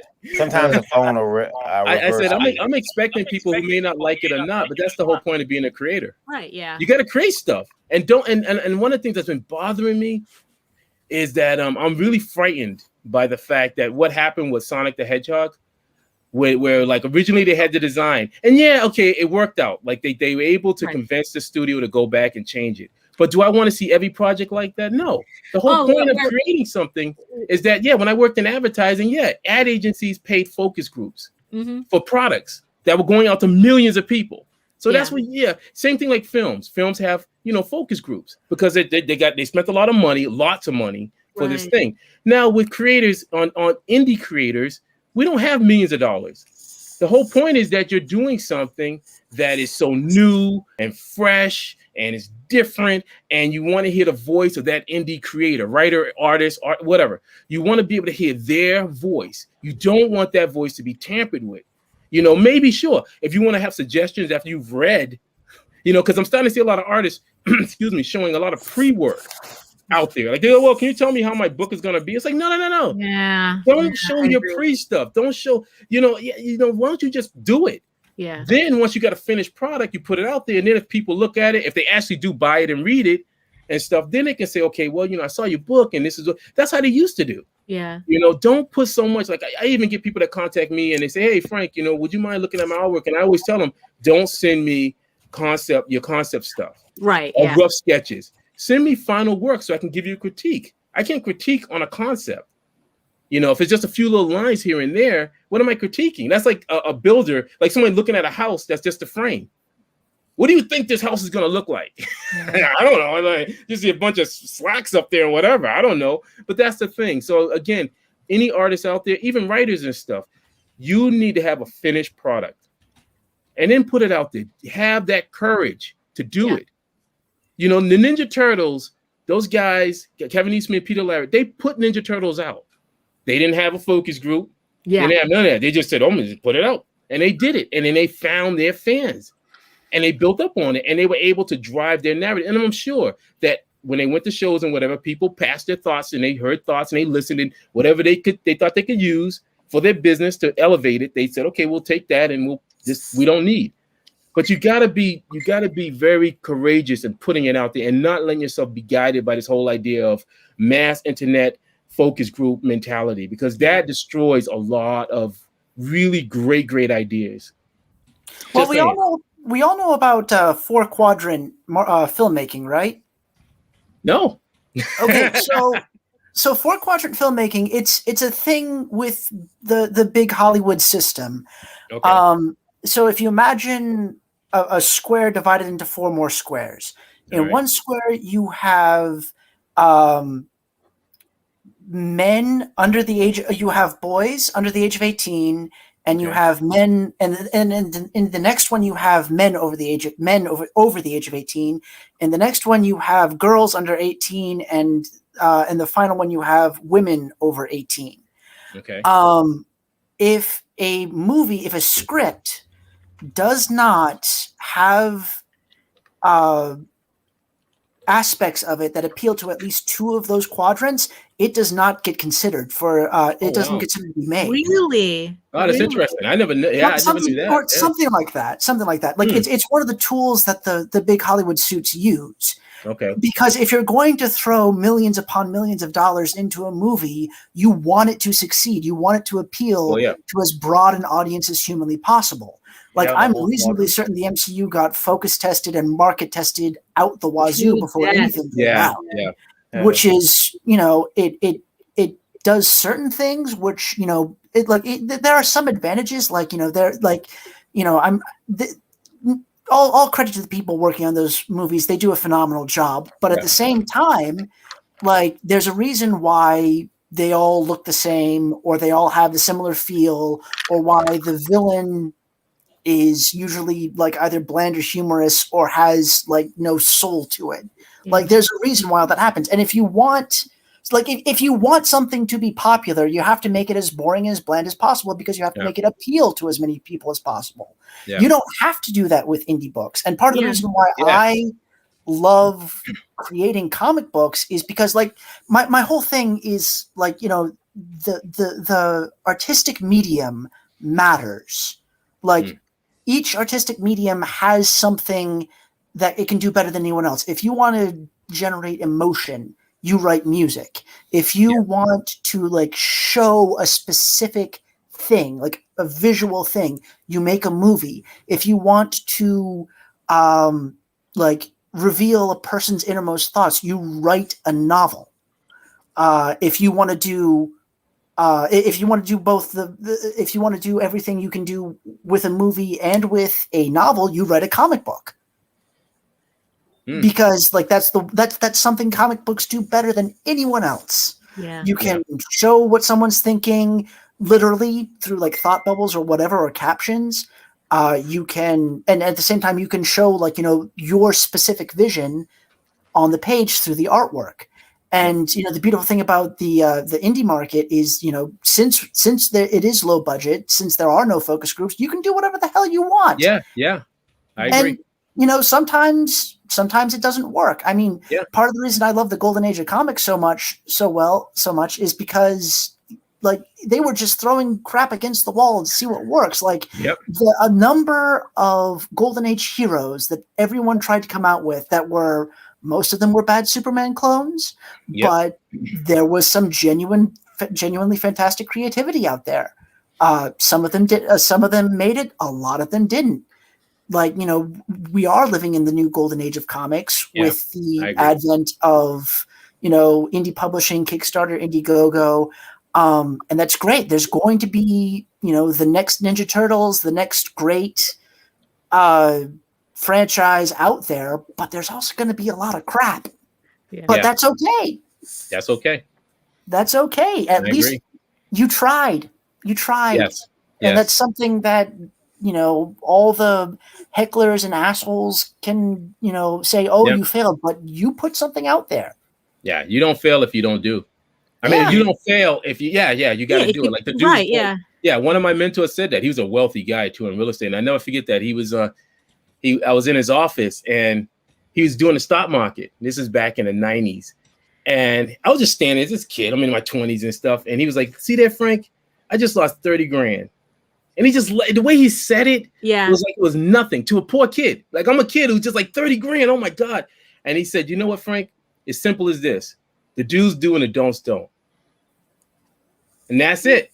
And he just looked and he just turned back away from me. He would say little things like that. And I was like, wow, the do's do and the don'ts don't. Yeah. You got to do it. You got to go out and do it. You got to stop talking and the don'ts spend a lot of time fighting with people on Twitter. That's educate yourself. Educate yourself. Try to figure out ways. Say, look, I got to approach. Well, there's always been this conflict between creators and business.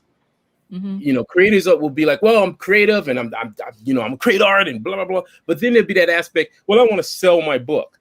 Well, if you're selling something, that's business. Yeah. You've now crossed over into that realm of business. Now, I'm not saying everyone needs to go to business school or whatever. I think it helps. I think it helps if you go, but I think that common sense too. There's amazing people who just understand common sense business where you go, okay, why this is going to cost me X amount, to do this and whatever, doing your numbers and things like that. You can learn that stuff, and you can make it happen, but you got to first do it, to make it happen. And that's it. But also to swing it back to at the beginning of the show is like, but also it's like, don't do it in a way where you lose track of your own work while chasing that Netflix money. Well, that's it. Well, yeah. You'll get in the cart ahead of the horse. Right. Yeah. Because there was a comment before about, all you have to do is attract Hollywood's attention and they'll come, and it's like, you know what? Honestly, I don't want to attract Hollywood's attention. I really don't. No. If it kind of happens, it's going to be in spite of me, not because of me. Wouldn't it be great to be like Dave Sim? Yeah, I mean, I just want to do my work. That's it. I want to tell the story that I want to write, that I want to draw, and I just want to do that. I mean, it's like in the end, primarily, I am an audience of one. Exactly. And if I can share it with people and people enjoy it, that's a benefit. There you go. That's why one of my other heroes is Todd McFarlane. You know? I'm a huge Todd McFarlane fan in a sense of what he did. I always felt that I think Todd's a tremendous artist, but I think he's a tremendous businessman. Yeah. I think that he knew, like, he was just like, okay, boom. He created Spawn. He stuck with Spawn. You gotta give him respect on that. Yeah. He stuck Then again, with it. He he didn't also change it. diversified.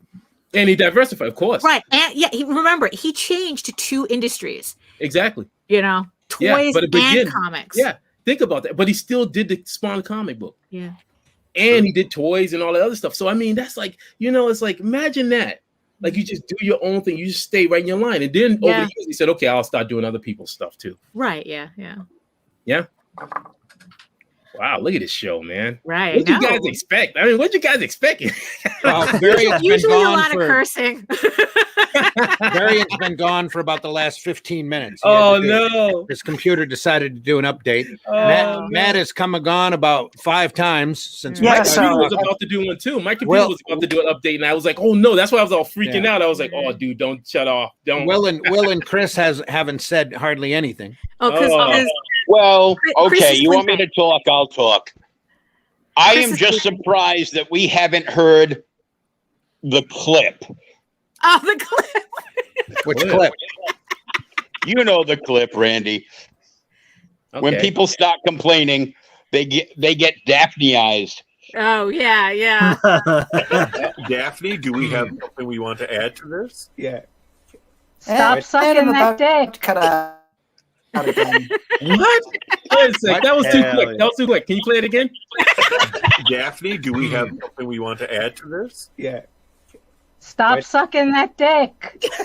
Let it go. It's DC and Marvel. Let it go. They stop sucking that dick. Dylan, I hope you were old enough to hear that. Ooh.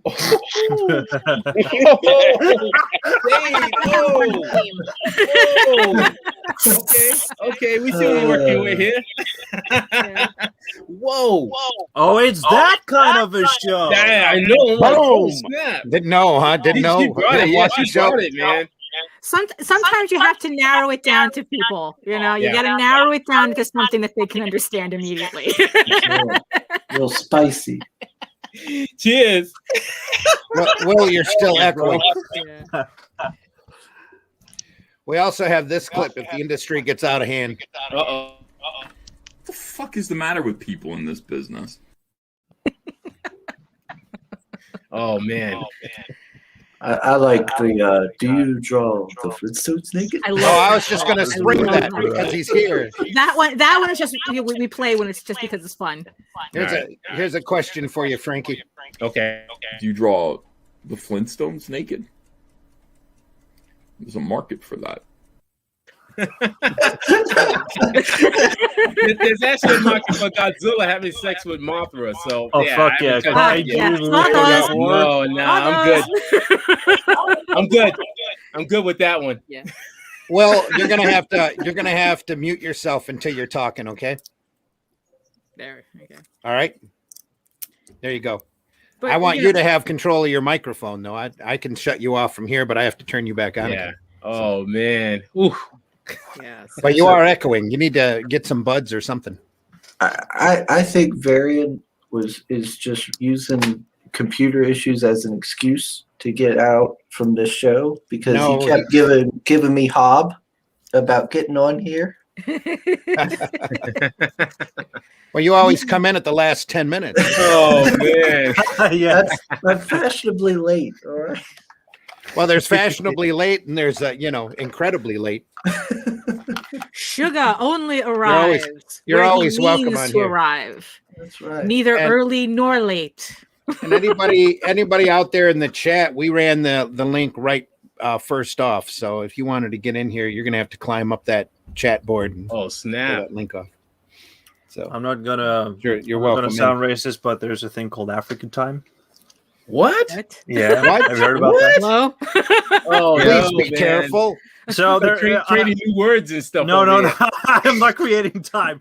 I'm not creating bullshit. Frankie, listen to me. So I was living with a guy who was from New York, but he originally came from Ghana. Okay. And he had a problem with people not being on time.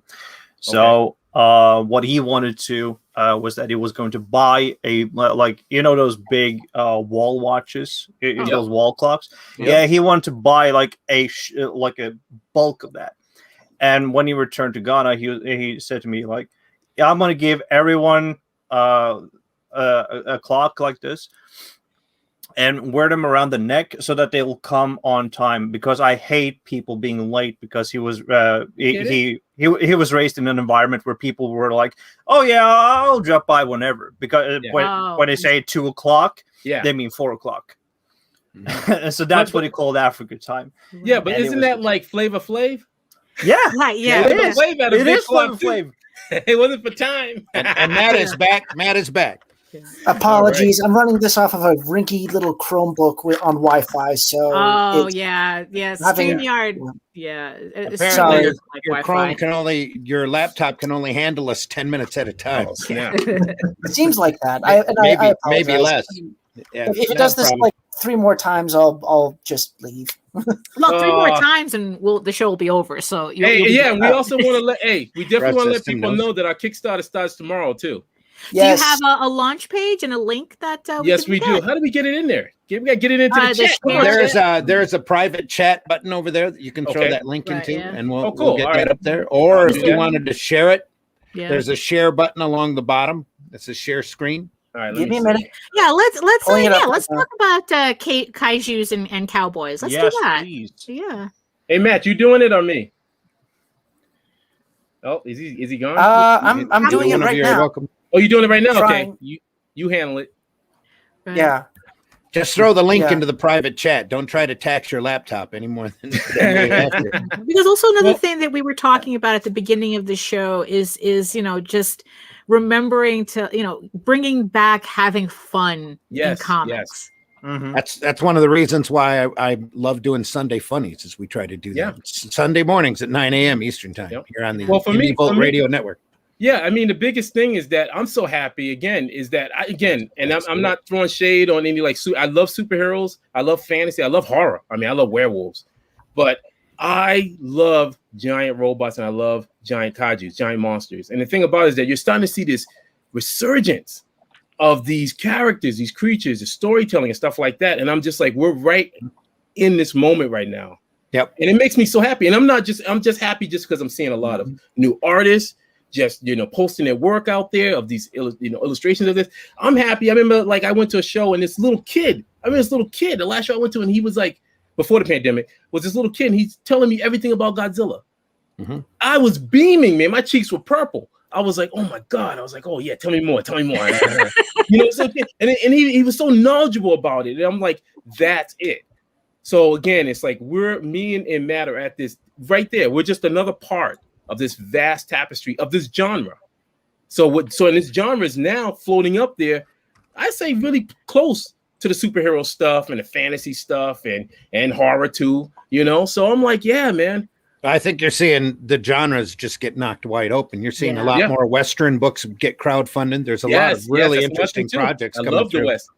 Empyrean Vol says your Chromebook spends 70% of its process collecting your personal information for Google, Matt. Yeah, there you go. I'm aware.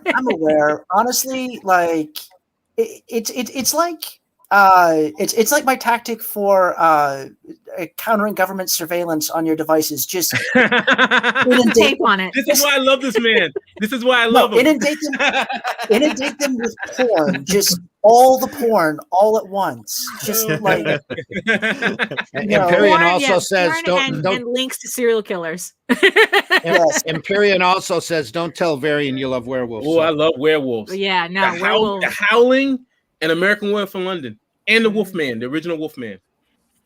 That's what I'm talking about. I'm ready to change with my dreadlocks, man. Yeah, so the link's right there. So make sure you click it and follow it. Show the love, people. Show the love. Yeah, we know we got some kaiju lovers out there. Come on, now. Absolutely. And Weston too. Weston. I love Two-Fisted Justice. Two-Fisted Justice with the old cowboy hat. Yep. Those cowboys are going to need a mighty big iron. He's a cool I mean, character. it's good. Well, they have lots of their irons are plenty big because not only are they cowboys, they're robots as well. They're robots. This town ain't big enough for the two of us. No, really. No, really, there isn't. It's not. Yeah, literally. Literally. It's like Here's a the single story file. And another good thing too is that we did get picked up by a publisher. Oh, congratulations. Second Sight Publishing. A lot of things happened in 2021. Like originally, me and Matt did this comic book, the version right now, which is going to be exclusive on Kickstarter. We did it last year, and we did, and then Matt started putting out there, to various publishers and stuff, and we didn't hear anything. So a few things here and there, but not too much. And then all of a sudden, 2021 turned around, and boom, somebody saw it and was like, okay, so 2022, I believe, right, Matt? Yeah, 2022. That's when the actual series comes out. Yeah. Yeah. So I'm gonna be drawing. I'm gonna be drawing like a madman this year. Yeah. Yeah, and this specific issue that is on Kickstarter, it is only going to be on Kickstarter. We're not launching this, making money, and then like putting it out next year. This will only be on Kickstarter. And in 2022, we got 12 issues. And that's going to be a whole separate story. It's going to have the same character. It's going to have the same ideas. It's going to have the same setting. But I'm echoing. This is sort of like think of it like a special issue 0. Oh, yeah, okay. There you go. Remember those? Issue 0. Really. Ash cans. Issue 0. But no, it really is exciting. I mean, the thing about it is that I know for myself, I love challenging myself with my artwork. Oh, here we go. There you go. There we are. So there's the launch page. There you go. Tomorrow. Yeah, tomorrow noon Eastern time, I believe. Yeah, we're coordinating with a Second Sight Marketing. They're doing they're helping us with getting press releases out as well. So that's happening. Sorry, I'm echoing again, and my Chromebook is sharing way too much personal data with the government now. You're good. If you need to step out, Matt, that's fine. Yeah, not a problem. No, just give it a moment. It'll quit on its own. We're close to finishing up anyway, Matt. Why don't you let folks know how they can get a hold of you? And you're gone. Sorry. Right. Well, hey, everyone who knows Frankie B, you can catch me on Twitter. I'm on Facebook, and I'm on Instagram, and and pretty much Frankie B Washington. I mean, I don't hide. It was funny. I remember I was on Twitter and.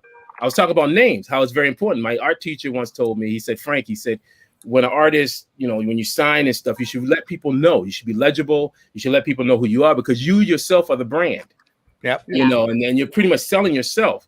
So the thing about it is then, I put it out there and I just said a suggestion. And trust me, I understand everyone has a different story. So my story may not fit your story. So I totally understand that. But the thing about it, I had this one guy contact me, and it was weird. I guess it was a compliment. He was like, "Yeah, I wish my name was Frankie B. Washington," because he said it. And I never thought, what's funny? I never thought of it. I never used my B for a long time, and then finally, my mom used to call me that a lot. Frankie B, come here, Frankie B. And I just started using it because when I was putting myself through art school, I did security, and I remember I was reading somewhere in a paper when I lived in Boston. That there was a guy who had did some crime and his name was Frank Washington or something. And that freaked me out. Yep. So I said, yo, I don't want people to be mistaking me for this dude. So I said, I'm going to start using my middle initial. And I never stopped using it. And now most people who see me, they always think of me. They don't even think I'm an artist. They think I'm a musician. Because I got the dreadlocks, I got long dreadlocks and stuff, and I'm all like chilling with my glasses and yo, man, you're amazing. You must be a guitarist. I'm like, nah, dude. I love music and stuff, but I'm an artist. I'm a different kind of artist. I just sent you a friend request on Facebook. Most definitely. It is your attitude is just so infectious. I need that in my life. It's funny. My wife gets the thing like Jess would be like. Just to be like, Frank, some people they always ask me, do I ever get angry? And I'm like, yeah. I said, yeah, I'm not afraid to admit that I did therapy years ago. because I needed help. I needed therapy because I grew up in some hard times. I experienced a lot of hard things. If I had not got the help, I think I would have this would have been a different story, and I don't think I would have been here. But the thing about it is I did. I saw that I needed help, and I went to go talk to someone, and they helped me. They helped me to understand, to walk through stuff in my life that I was struggling with to get to this point. And even still, that therapy, those lessons of therapy still work with me today. That's the reason why I do what I do. You know, I've been battling my food addiction for years. At one point, I was weighing 400 pounds, and then I ended up getting surgery and stuff. And me and my wife we were both obese and stuff. And we ended up getting surgery. That was like 5 years ago, but we still maintain. So this is all discipline. This is all stuff that we have to do because we know that we still have our issues. And we're not afraid to say that. I'm not afraid to talk about it because I think it's important. I think a lot of people out there struggle with various different things. And it's nothing to be ashamed of. I am so happy that they're talking about mental illness and stuff and how it affects different people. You know, we all have some level of mental illness. How's that? Yeah, we all do, and it's okay. I mean, but I can not tell you being right anxious about it either. I mean, it's like, yeah. I can smile because I've learned to communicate better. Yeah. But trust me, there's moments. There's moments where I catch myself. I'll have that heat of. I had a sane temper. I was raised around that kind of like rage where you just go, you feel like somebody's making fun of you or something, you want to attack them.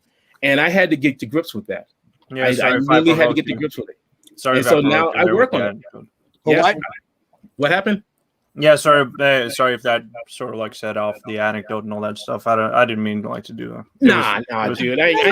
I'm not gonna hulk out on you.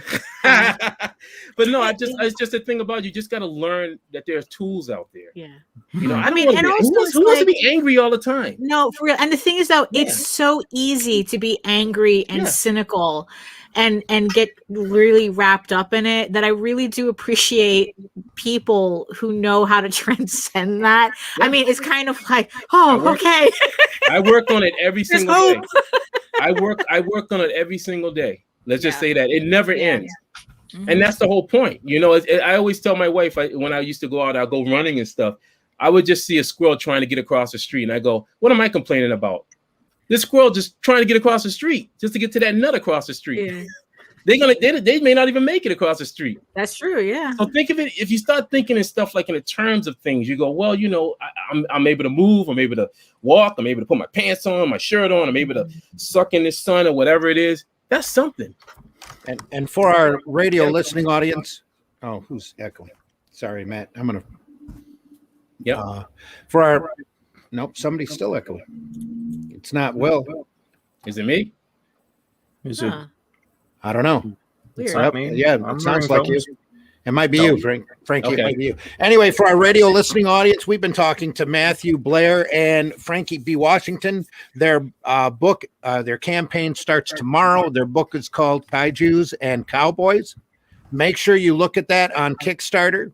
Can't wait to see the full campaign posted. Any time tomorrow that you're going to go live.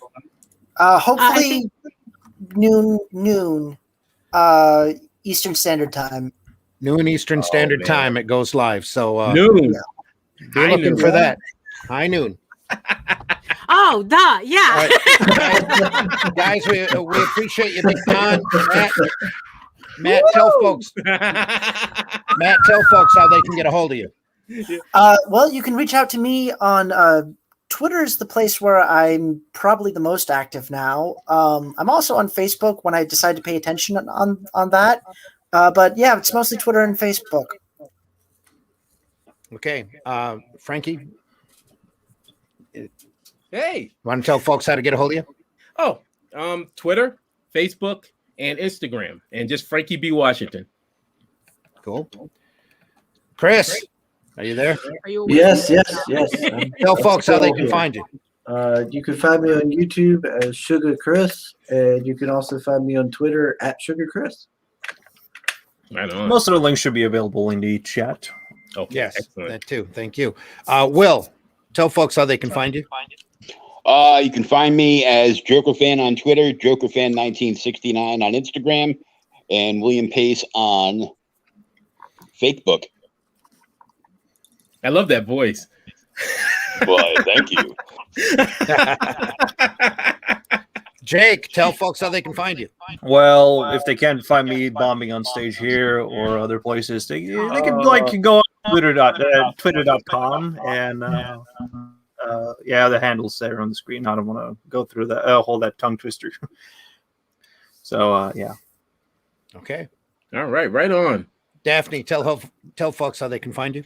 You can find me at my main portfolio site, egoworks.com, EGOWORKS, where you can read the first 5 issues of Eagle Raven, Heir of the First Unicorn, for free, which premieres, the second issue premieres on Kickstarter on Monday. I'm holding a live stream launch party. So at 4 o'clock, join me on Facebook and on YouTube to see me launch this campaign live.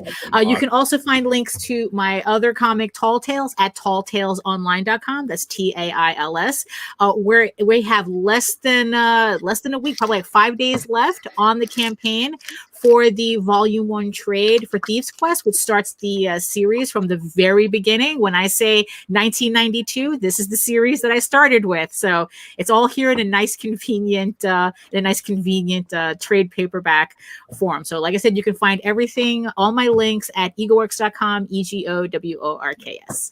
Great, well, somebody has their act together. Yeah. Well, try. Oh my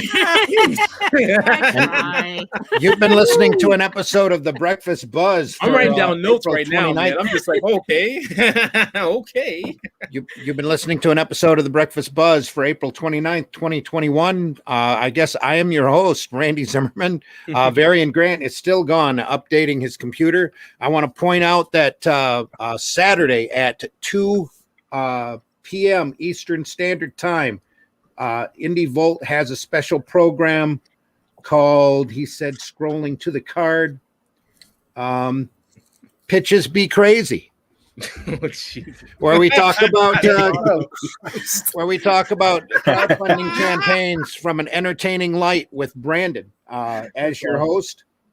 That is a brand new show that they've been doing the last couple of weeks. It's gotten some great response. That's at 2 p.m. on Saturday. Right on. Also on Sunday morning, I do a show called, and most of the time Daphne's with me as well, that we call the Sunday Funnies, where we talk about the more light-hearted and whimsical side of comics. Mm-hmm. That's Sunday morning at 9 a.m. Eastern Standard Time. Then again, we're back on Tuesdays and at 9 p.m. Eastern Time for the Live Wire, the Indie Volt Live Wire program, which is really where our main podcast where we started. Monday nights at 9 p.m. We also do It Came From Webtoons at Eric Hodson MCs. And then Wednesday nights at 9 p.m. we run Geekgasm, which is run by the Indie Princess and co-hosted by Daphne again, and where we talk about geekdom and fandom, hopefully from a more feminine perspective. Yep. All right. And then once again, we'll be back Thursday morning at 9 a.m. for the next Breakfast Buzz. We do want to tell you about the Indie Volt Awards that are currently going on. We have a short commercial for that, which we're going to run right now.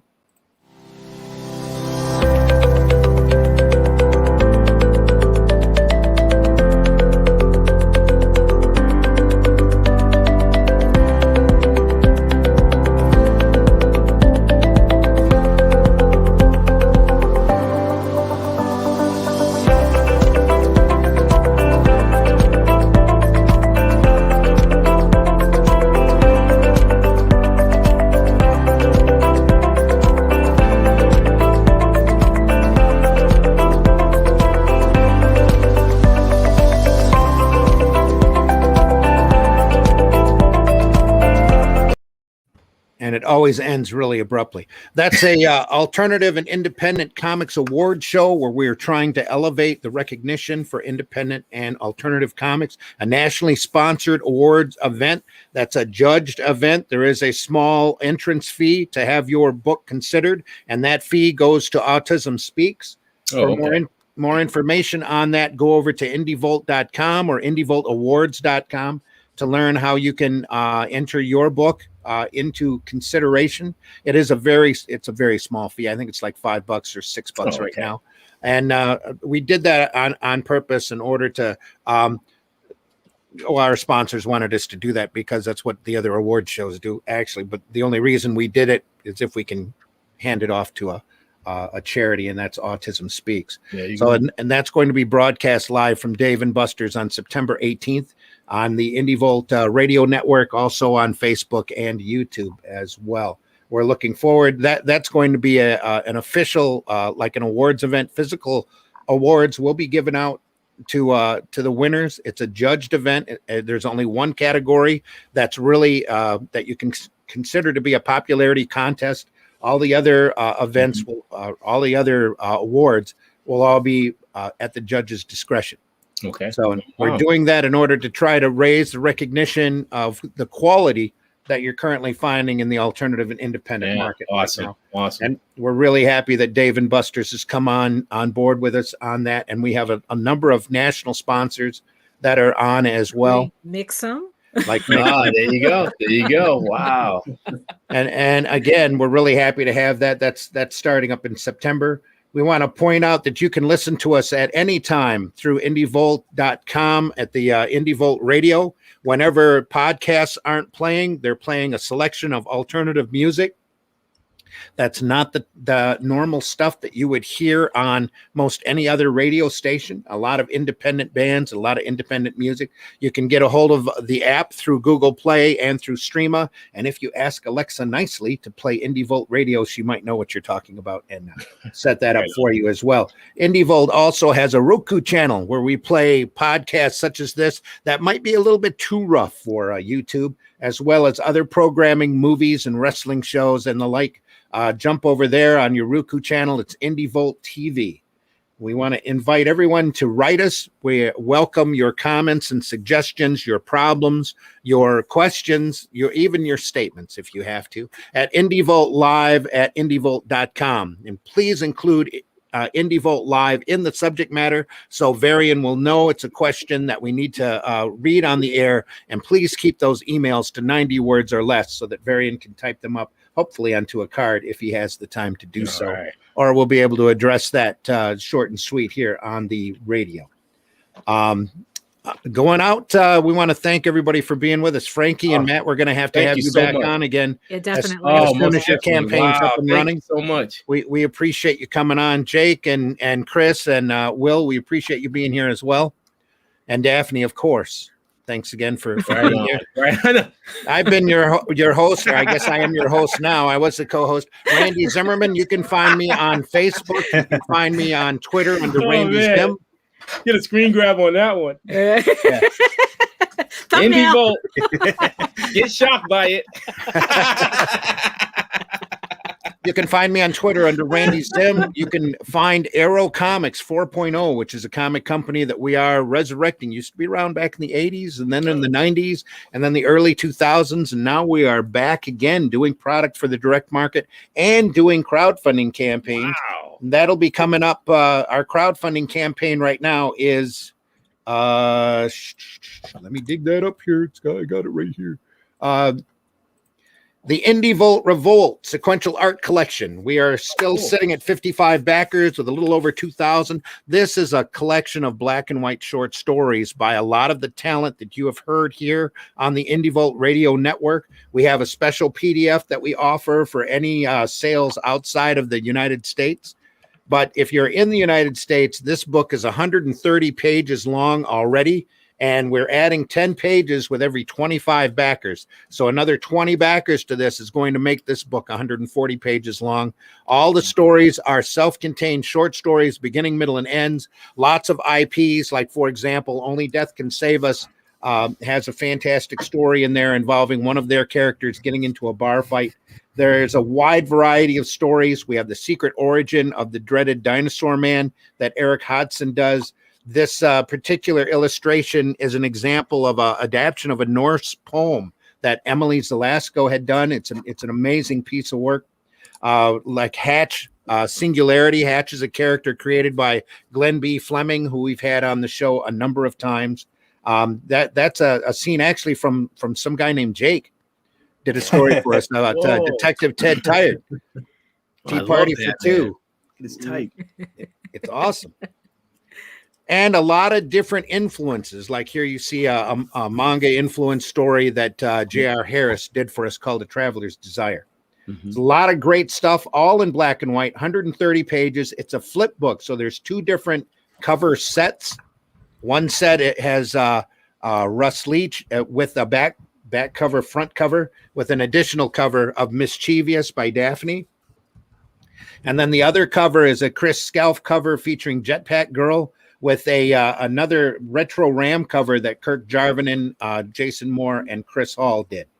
And you can see that cover right there. A lot of different tiers, and in fact, I am offering a special perk to the next person, the next retail shop that comes up and takes advantage of the retailer tier. That's where you get 3 copies of each cover set for only $75 for you to sell in the store. These books are going to be marked or cover priced at $19.99.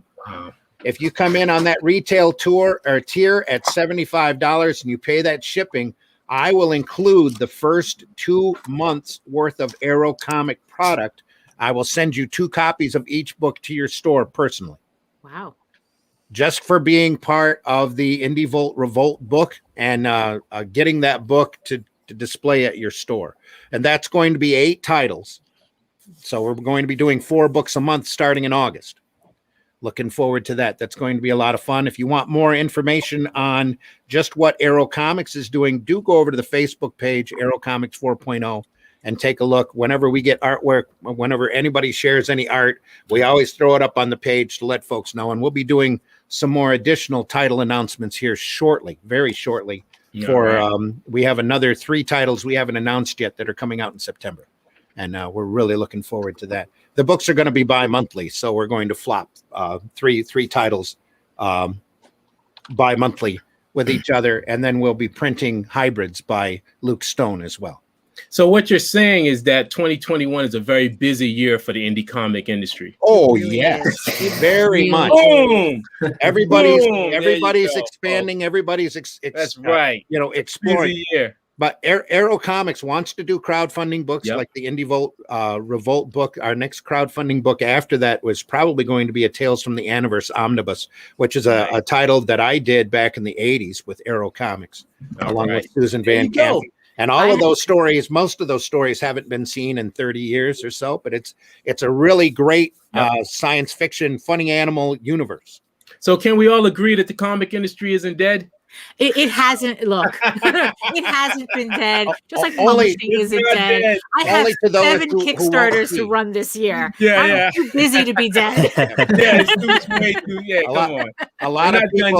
A lot of people will tell you it's dead, or that crowdfunding has reached its peak and is in decline, and blah blah blah. That's not real. That's not. They mustn't have read comics. You go out there and you take a look, and you'll see. Open your eyes and take a look and see. You'll see this business is booming. It is booming. And there's a lot of folks right now out there doing fantastic crowdfunding work on either platform, making it every happen. genre, every viewpoint, and it all needs to get out there. And needs to get out to the public as much as possible. Right on, right on. Yep. If this can survive the goddamn 50s, it can survive this. Yeah, I know. Don't get me started on comic history. We'll be here for another hour. Just an hour. There you go, Matt. At least.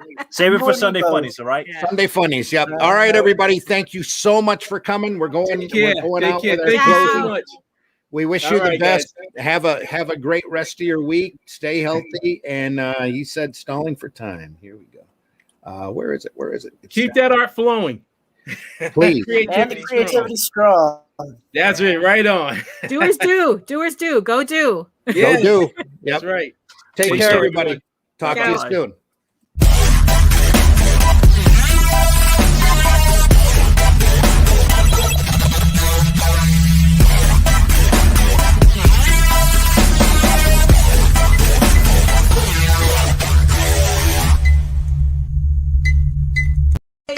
Yay!